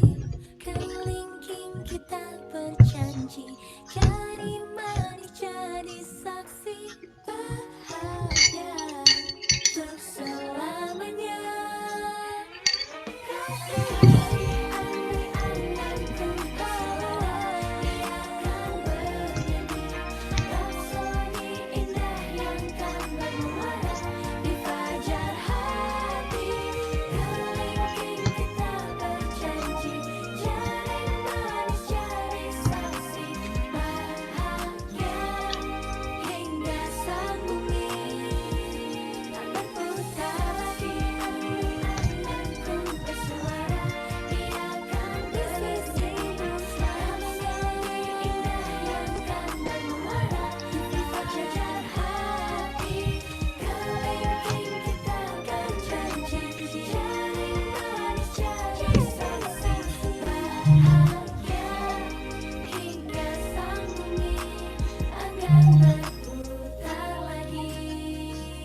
Oke. Ya, mungkin teman-teman siap-siap lagi ya. Disiapin pertanyaan-pertanyaan, nanti habis ini kita bakal ada technical meeting. Jadi mengenai teknis lomba dan mungkin ya semuanya mengenai lomba lah. Nanti bakal dijelasin sama Kak Tristan di sini. Nanti silakan teman-teman diperhatikan ya dari awal sampai selesai. Dan nanti kalau tanya waktu sesi pertanyaan ya. Jadi sebelum sesi tanya jawab mungkin fokus untuk memperhatikan dulu aja gitu. Itu sih kalau dari saya. Mungkin saya langsung ke Kak Tristan aja sih. Halo Kak Tristan. Halo Mas. Oke, udah siap ya? Siap-siap. Oke, mantap. Semangat Kak. Mas. Oke. Selamat malam semuanya. Sebelumnya perkenalkan, nama saya Tristan Hans Pratama, selaku panitia Pinkfest yang akan memandu technical meeting malam ini. Teman-teman pasti kan udah tahu, Lomba Battle of Technology atau BOT itu adalah perlombaan yang menguji kemampuan pemahaman mengenai ilmu komputer dan programming para peserta. Yang diselenggarakan secara daring, perlombaan ini juga dapat menjadi bekal untuk mempersiapkan pendidikan lanjut khususnya dalam bidang informatika. Next.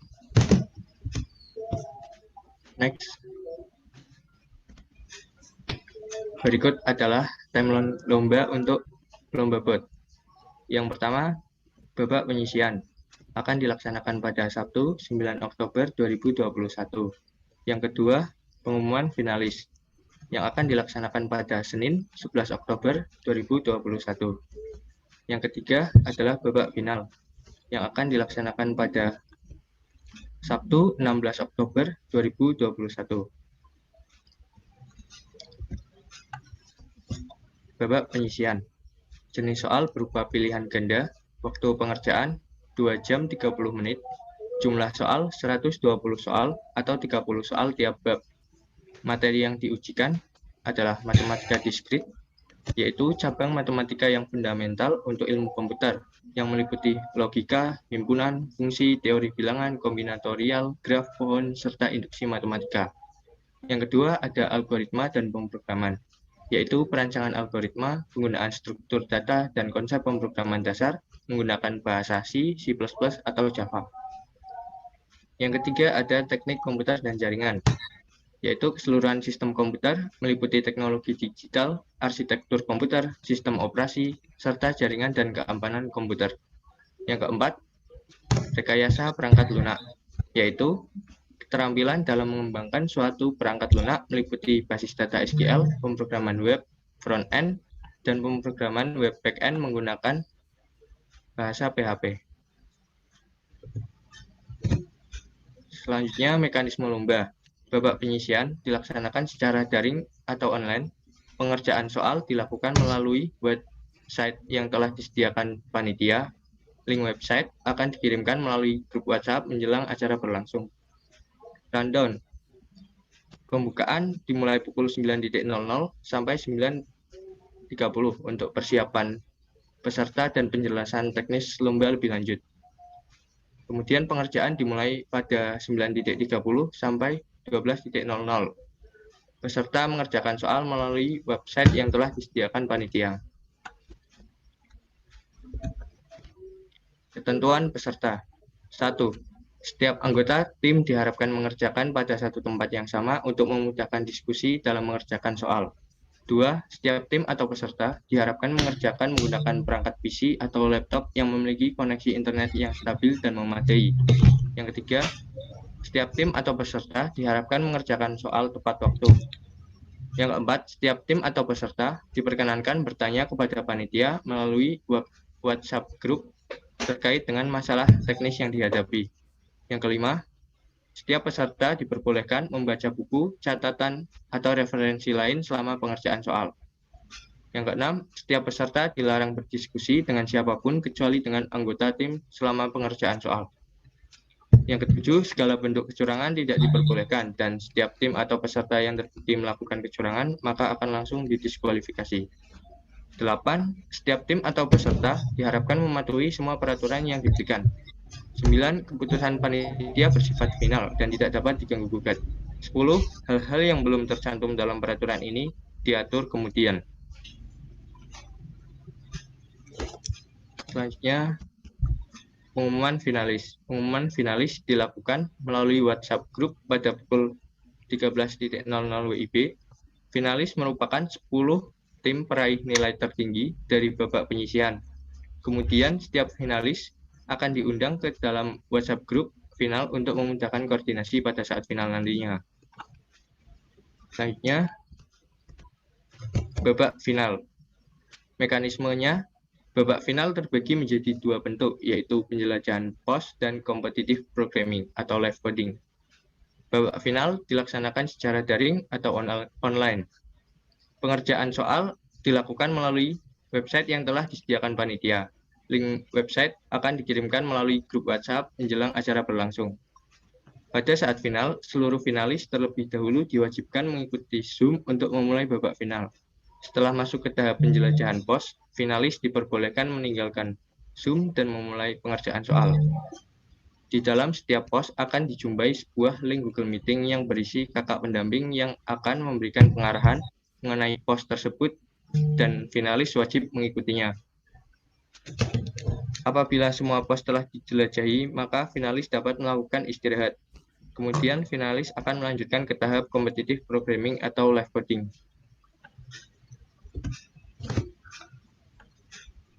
Penjelajahan POS. Penjelajahan POS terdiri dari 5 buah POS dengan waktu pengerjaan maksimal 30 menit untuk setiap POS. Materi untuk setiap POS adalah sebagai berikut. POS teknik komputer dan jaringan, mengenai arsitektur komputer, sistem operasi, jaringan komputer, cyber security. Soal berbentuk pilihan ganda yang akan dikerjakan melalui Kahoot. POS pemrograman web front-end akan disediakan 3 soal dan 3 kolom jawaban masing-masing untuk file HTML, CSS, dan JavaScript. POS basis data. Soal berupa esai dengan alat bantu pengerjaan yang diperbolehkan adalah melalui sqlvital.com. POS logika digital. Soal berupa esai dengan alat bantu pengerjaan yang diperbolehkan adalah circuitforce.org/simulator. POS matematika diskrit. Soal berupa esai mengenai induksi matematika.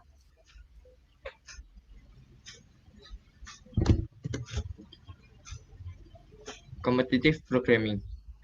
Terdapat 5 soal competitive programming yang dapat diselesaikan menggunakan bahasa C, C++, Java, Pascal, dan Python. Waktu pengerjaan adalah selama 1 jam 30 menit.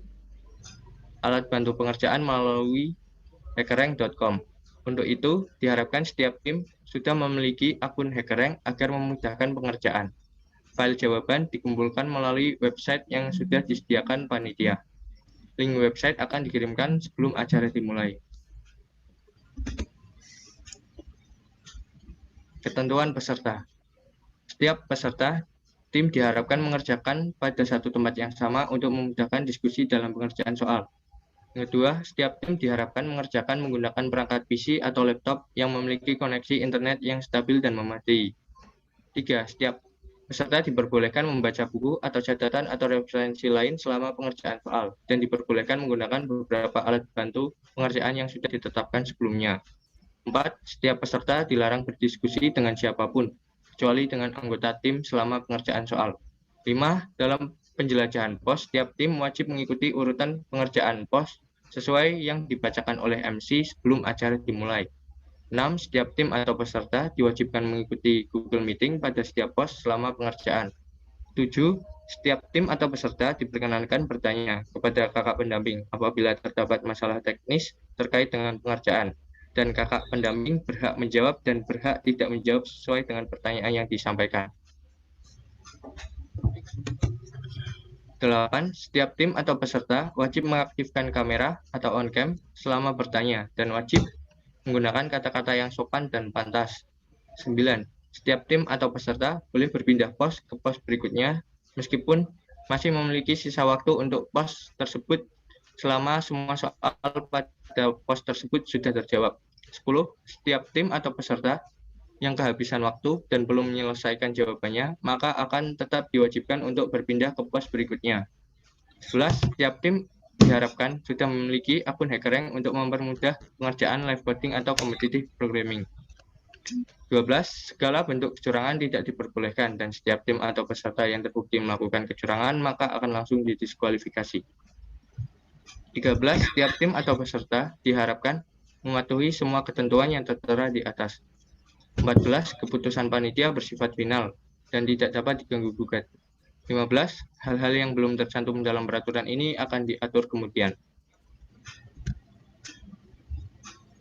Rundown acara. Yang pertama, pembukaan. Pembukaan dibuka pada 9.00 sampai 9.30. Kemudian dilanjutkan dengan penjelajahan pos, yaitu pos teknik komputer dan jaringan, pada pukul 9.30 sampai 10.00. Kemudian dilanjutkan dengan penjelajahan pos-pos berikutnya, mulai dari pukul 10 sampai pukul 12.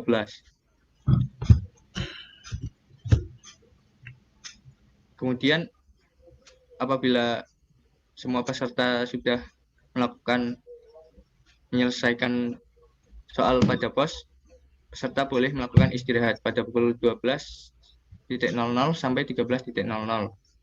Kemudian peserta diminta kembali bergabung ke Zoom meeting untuk melakukan persiapan live coding pada pukul 13.00 sampai 13.15.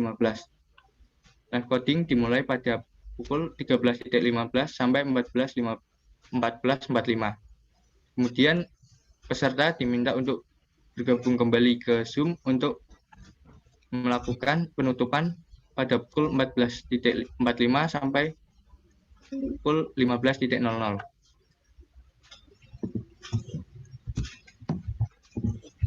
Ya, mungkin sekian dari saya. Apakah ada yang ingin ditanyakan? Untuk kepada seluruh peserta mungkin ada yang ingin ditanyakan mengenai pelaksanaan atau mekanisme yang akan. Mau nanya Kak.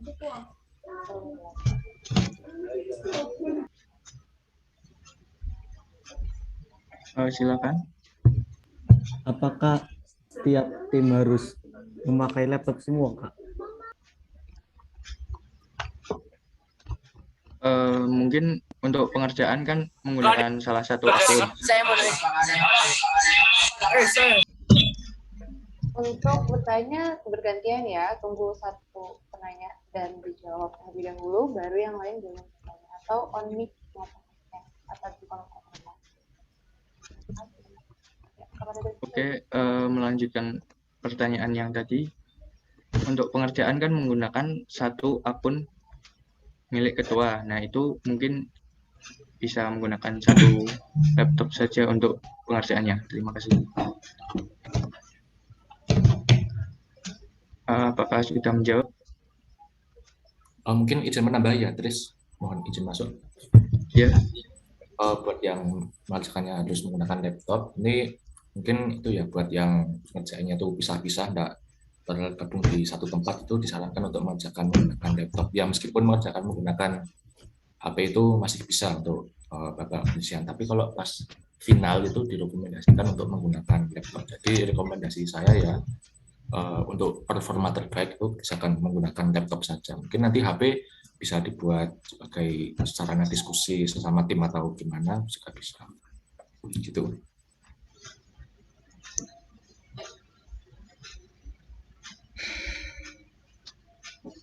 Terima kasih. Bagaimana jawabannya, Pak, bisa diterima? Untuk sistem penilaiannya itu gimana Kak?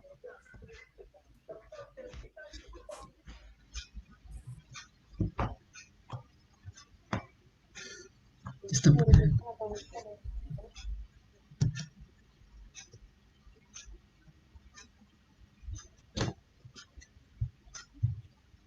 Mungkin kepada Mas Niko bisa langsung menjawab. Ini jawab pertanyaan yang mana tadi? Karena tadi ada banyak pertanyaan sebetulnya di kolom chat juga ada yang belum terjawab. Mungkin akan aku jawab yang sistem penilaian dulu ya. Jadi mungkin untuk yang lebih detailnya nanti bisa dilihat besok pas apa itu hari hanya pengerjaan kuis, nanti bisa dilihat dari situ ada informasinya kalau salah itu minus berapa, tapi mungkin ya insya Allah tidak ada pengurangan nilai. Kalau misal salah ya mungkin nilainya 0, kalau misal betul ya nilainya tambah berapa gitu. Jadi mungkin santai saja gitu. Apakah sudah menjawab tadi yang tanya mekanisme penilaian gitu?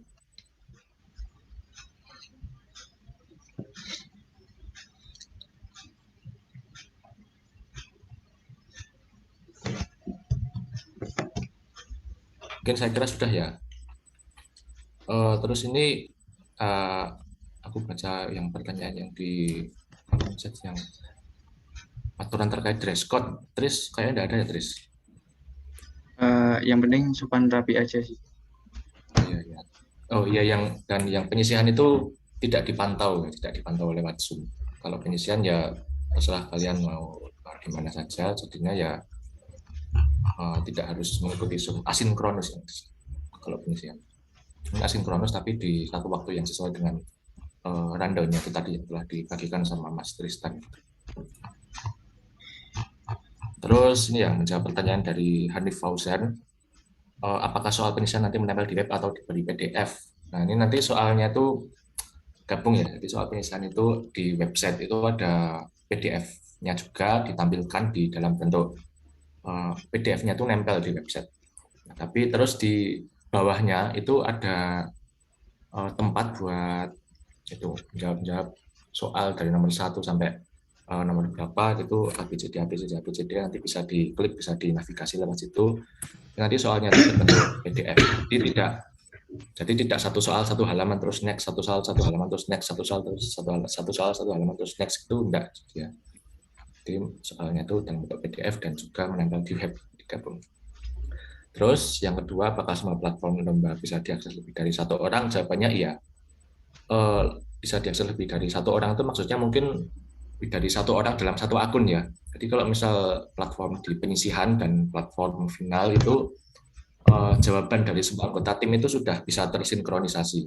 Jadi kalian juga bisa langsung melihat secara real time jawaban dari teman-teman kalian juga, baik yang penyisihan yang pilihan ganda maupun yang final. Yang final bentuknya esai juga ada mekanisme fitur sinkronisasinya. Mungkin nanti besok akan saya agendakan untuk uji coba platform pengerjaan Battle of Technology ini.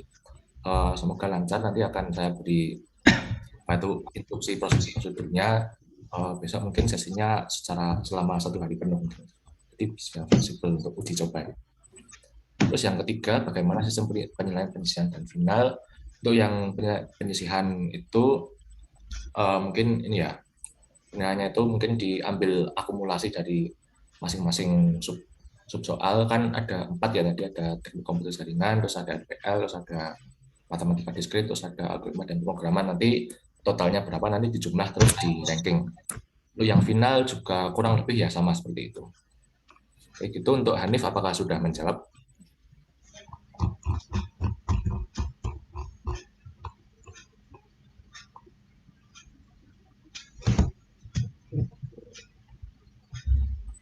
Oke, mungkin untuk meningkat waktu saya kira sudah ya. Terus yang menjawab terkait pertanyaan Ari Saldi Prasetya, untuk kalau mengerjakan soal di luar jam bisa atau tidak. Gini, mungkin kan sesuai dengan rundown-nya tadi. Soal dibuka pukul, mungkin Tris bisa di slide, bisa digeser ke slide sebelumnya, tapi yang rundown buat penyisihan.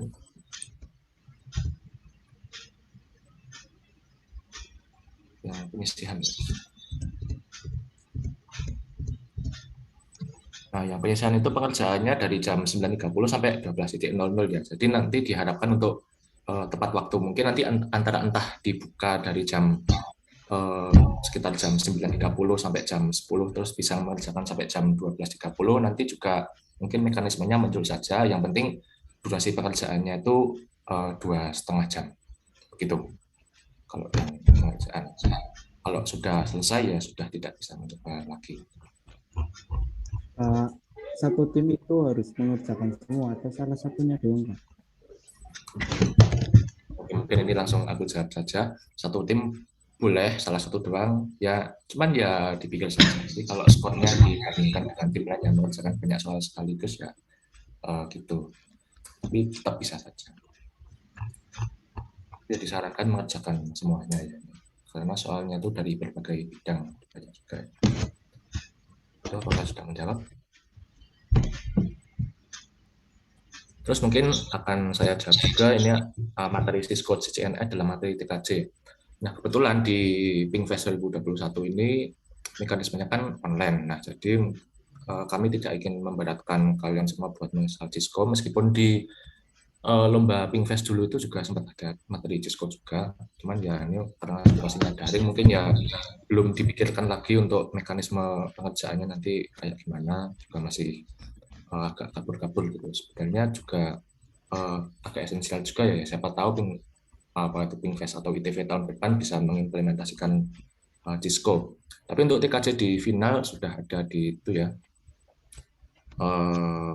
post teori yang teknik komputer dan jaringan itu tadi yang dikerjakan melalui Kahoot.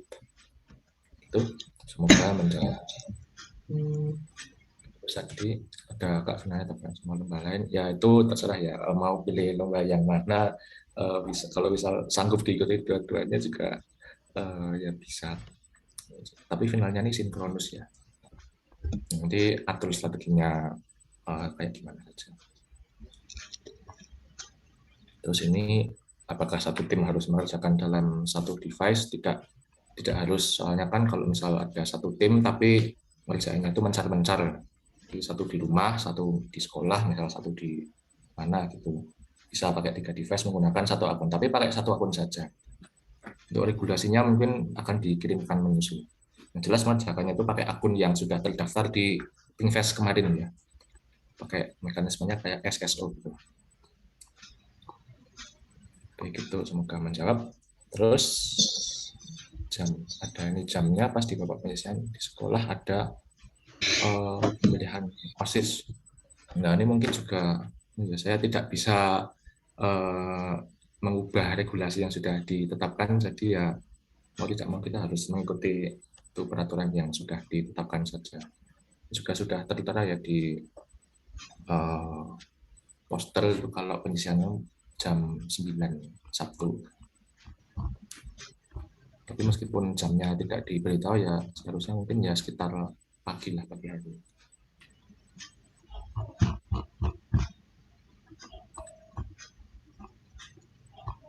Nah, itu tadi sudah menjawab juga, yang jika salah satu anggota berada di luar kota masih bisa ya menggunakan laptop mereka sendiri asalkan pakai akunnya ketua. Nah, atau akunnya yang terdaftar kemarin yang di website Pinkfest itu. Jadi nanti kalian bagi passwordnya ke anggota kalian gitu ya, pegang akunnya itu. Kalau misal passwordnya terlalu sensitif ya mungkin bisa diganti dulu, ada fiturnya buat ganti password di website. Terus apalagi ya, tim lainnya bisa nyusul ikut lomba. Bisa nyusul ikut lomba itu maksudnya pas apa? Yang penting tepat waktu saja, memulai pengerjaannya itu tepat waktu jam 9.30 sampai 12.00.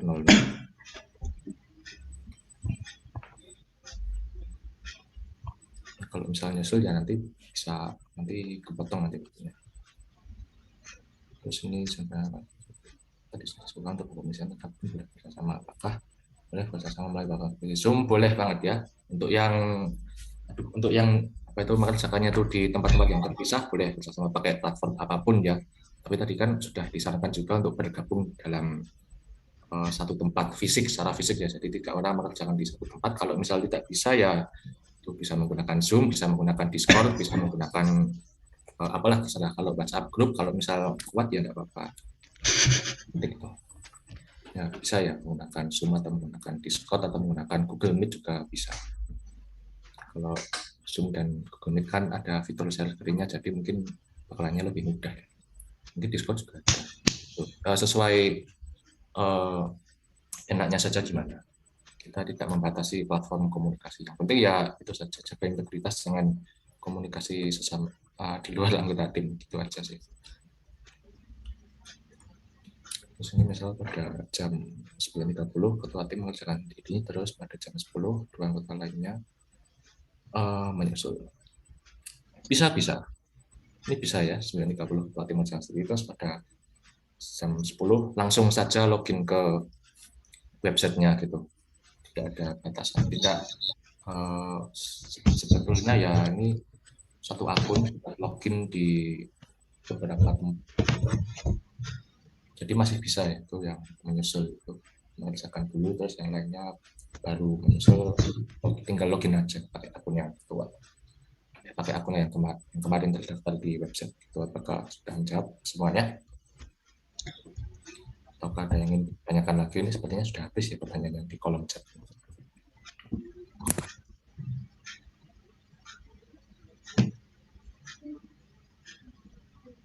Oke, ini masih saya tunggu. Semisalkan yang mengerjakan itu hanya ketua dan dua anggotanya itu enggak, apakah nanti itu nilainya mempengaruhi pas mau masuk final? Gini ya, kita melihat seleksi finalisnya itu berdasarkan skor. Kalau misalnya satu orang itu bisa mengerjakan semuanya, skornya sempurna dan ternyata masuk final, ya bisa diloloskan juga ke final ya. Jadi pekerjaan anggota tim itu sebenarnya tidak terlihat, yang terlihat hanya pengerjaan satu akun. Jadi tiap anggota tidak terlihat, apa saja tidak terlihat di websitenya. Gitu.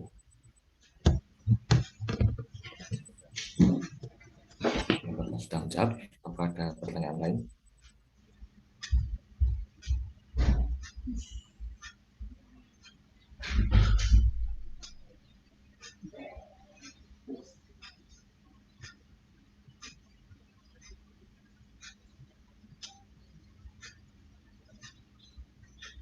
Mungkin kita tunggu sampai jam 20.45 ya.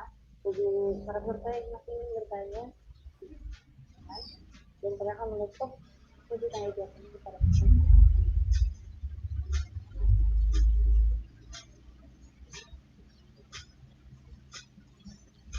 Kak, aku mau nanya. Kalau kita kan tadi kan kalau misalkan kompetitif programming kan di HackerRank ya. Nah, habis kita buat akun itu, cara daftar masuk ke lombanya itu gimana, Pak? Mungkin nanti bakal disediakan link yang mengarah ke lombanya itu saat pekerjaan final. Nanti tinggal sign up saja, tinggal enroll saja sudah cukup, cuma satu klik. Mungkin nanti itu ya, HackerRank itu hanya untuk membantu pekerjaan saja, bukan sebagai itu hasil akhir jawaban kamu di upload di HackerRank itu enggak. Jadi jawabannya itu tetap di upload di kolom jawaban essay ya kalau di website itu yang final. Karena yang final itu banyak essay-nya. Oke.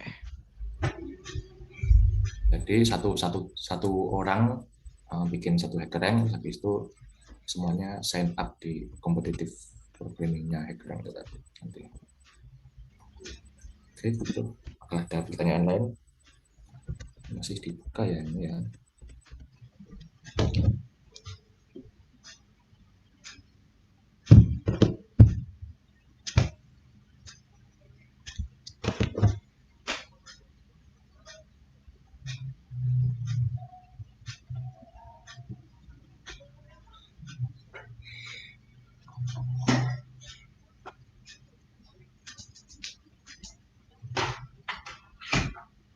Ya mungkin sedikit nambahin saja buat yang tadi klarifikasi ada itu yang memperbolehkan peserta membuka catatan atau referensi itu karena ini kan situasinya online, jadi kita tidak mempunyai mekanisme untuk melakukan pengawasan juga di dalam kondisi online seperti ini. Jadi mungkin kalau misal dibikin kamera yang mengarah ke laptop itu juga bisa, tapi kami tidak ingin memberatkan peserta ya, soalnya itu ribet. Nah, dan juga saya perbolehkan membuka referensi lain supaya tidak ada yang merasa dicurangi. Gitu. Jadi kalau misal satunya jujur, satunya buka catatan di internet, padahal yang jujur itu tidak lolos ke final, sedangkan yang membuka catatan itu malah lolos ke finalnya. Itu saya tidak ingin merasa ada yang seperti itu ya.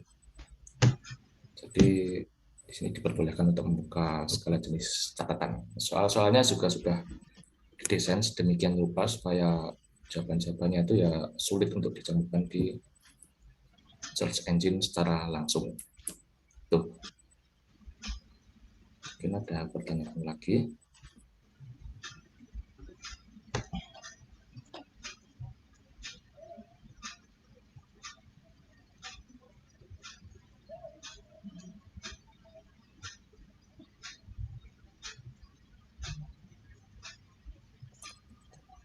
Sebentar.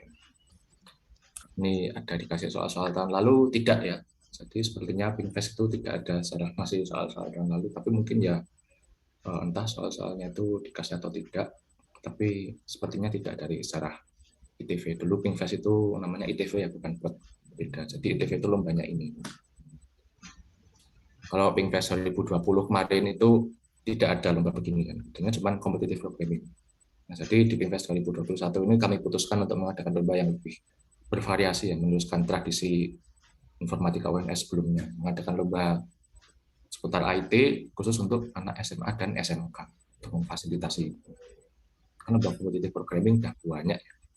Nah, kita mengambil style lomba yang seperti itu saja. Targetnya anak SMK dan anak SMK. Untuk yang masuk final berapa tim, jawabannya adalah 10 tim. Semuanya bisa dilihat di guidebook juga ya, ini ya. Di informasi di guidebook juga sudah cukup ada banyak juga. Terus ini ada kalau untuk pelaksanaan perwakilan ketua tim atau semua anggota mengerjakan. Semua anggota diharapkan mengerjakan ya, jangan perwakilan ketua tim saja.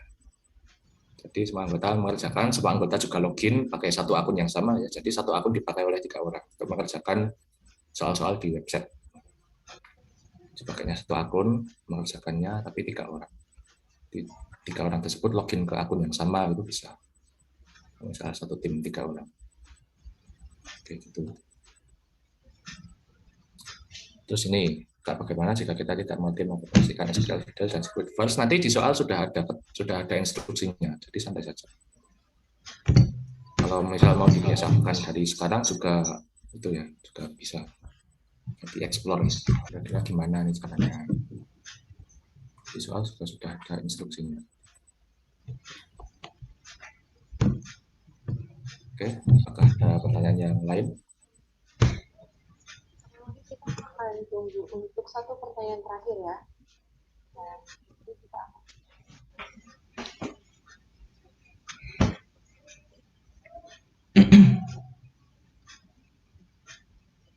Nah, mungkin nanti yang belum nanya ini bisa coba chat juga di grup WhatsApp ya. Ya, nanti PPT-nya juga akan dibagi oleh betul. Bisa disebarkan juga ya kalau ke grup tim masing-masing, ke anggota tim masing-masing. Biar infonya update kalau misalnya ada yang belum join anggota timnya. Oke, mungkin kita cukupkan ya untuk sesi tanya jawab. Baik, mungkin ini sudah jam Mungkin dari Tristan dan Info ada tambahan khusus. Dari aku mungkin sudah cukup.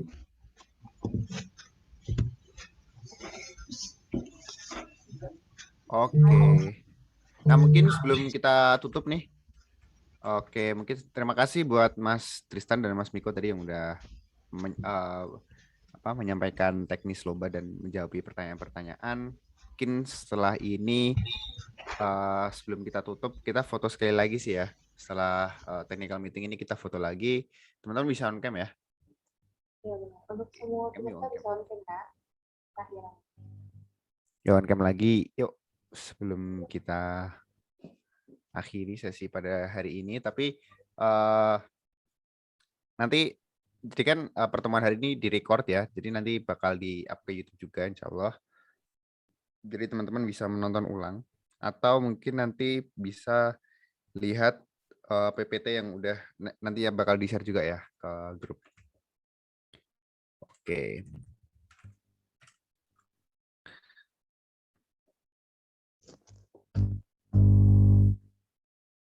Oke, aku foto ya. Oke. Yo, on cam. Bisa on cam ya. Oke, yuk 3, 2, 1. Mantap. Terus lagi dong, sekali lagi ya, 3, 2, 1. Oke, terima kasih teman-teman semuanya yang udah join buat coaching klinik dan TM pada hari ini. Semangat belajarnya, semoga lancar ya pada tanggal 9 nanti untuk babak penyisihan. Dan semoga stabil sih. mendapat hasil yang diharapkan. Itu mungkin apabila ada kurang dan salah dari panitia, kami mohon maaf yang sebesar-besarnya. Selamat malam. Oke, terima kasih untuk semua yang udah Terima hadir. kasih teman-teman semuanya. Kak. Terima kasih.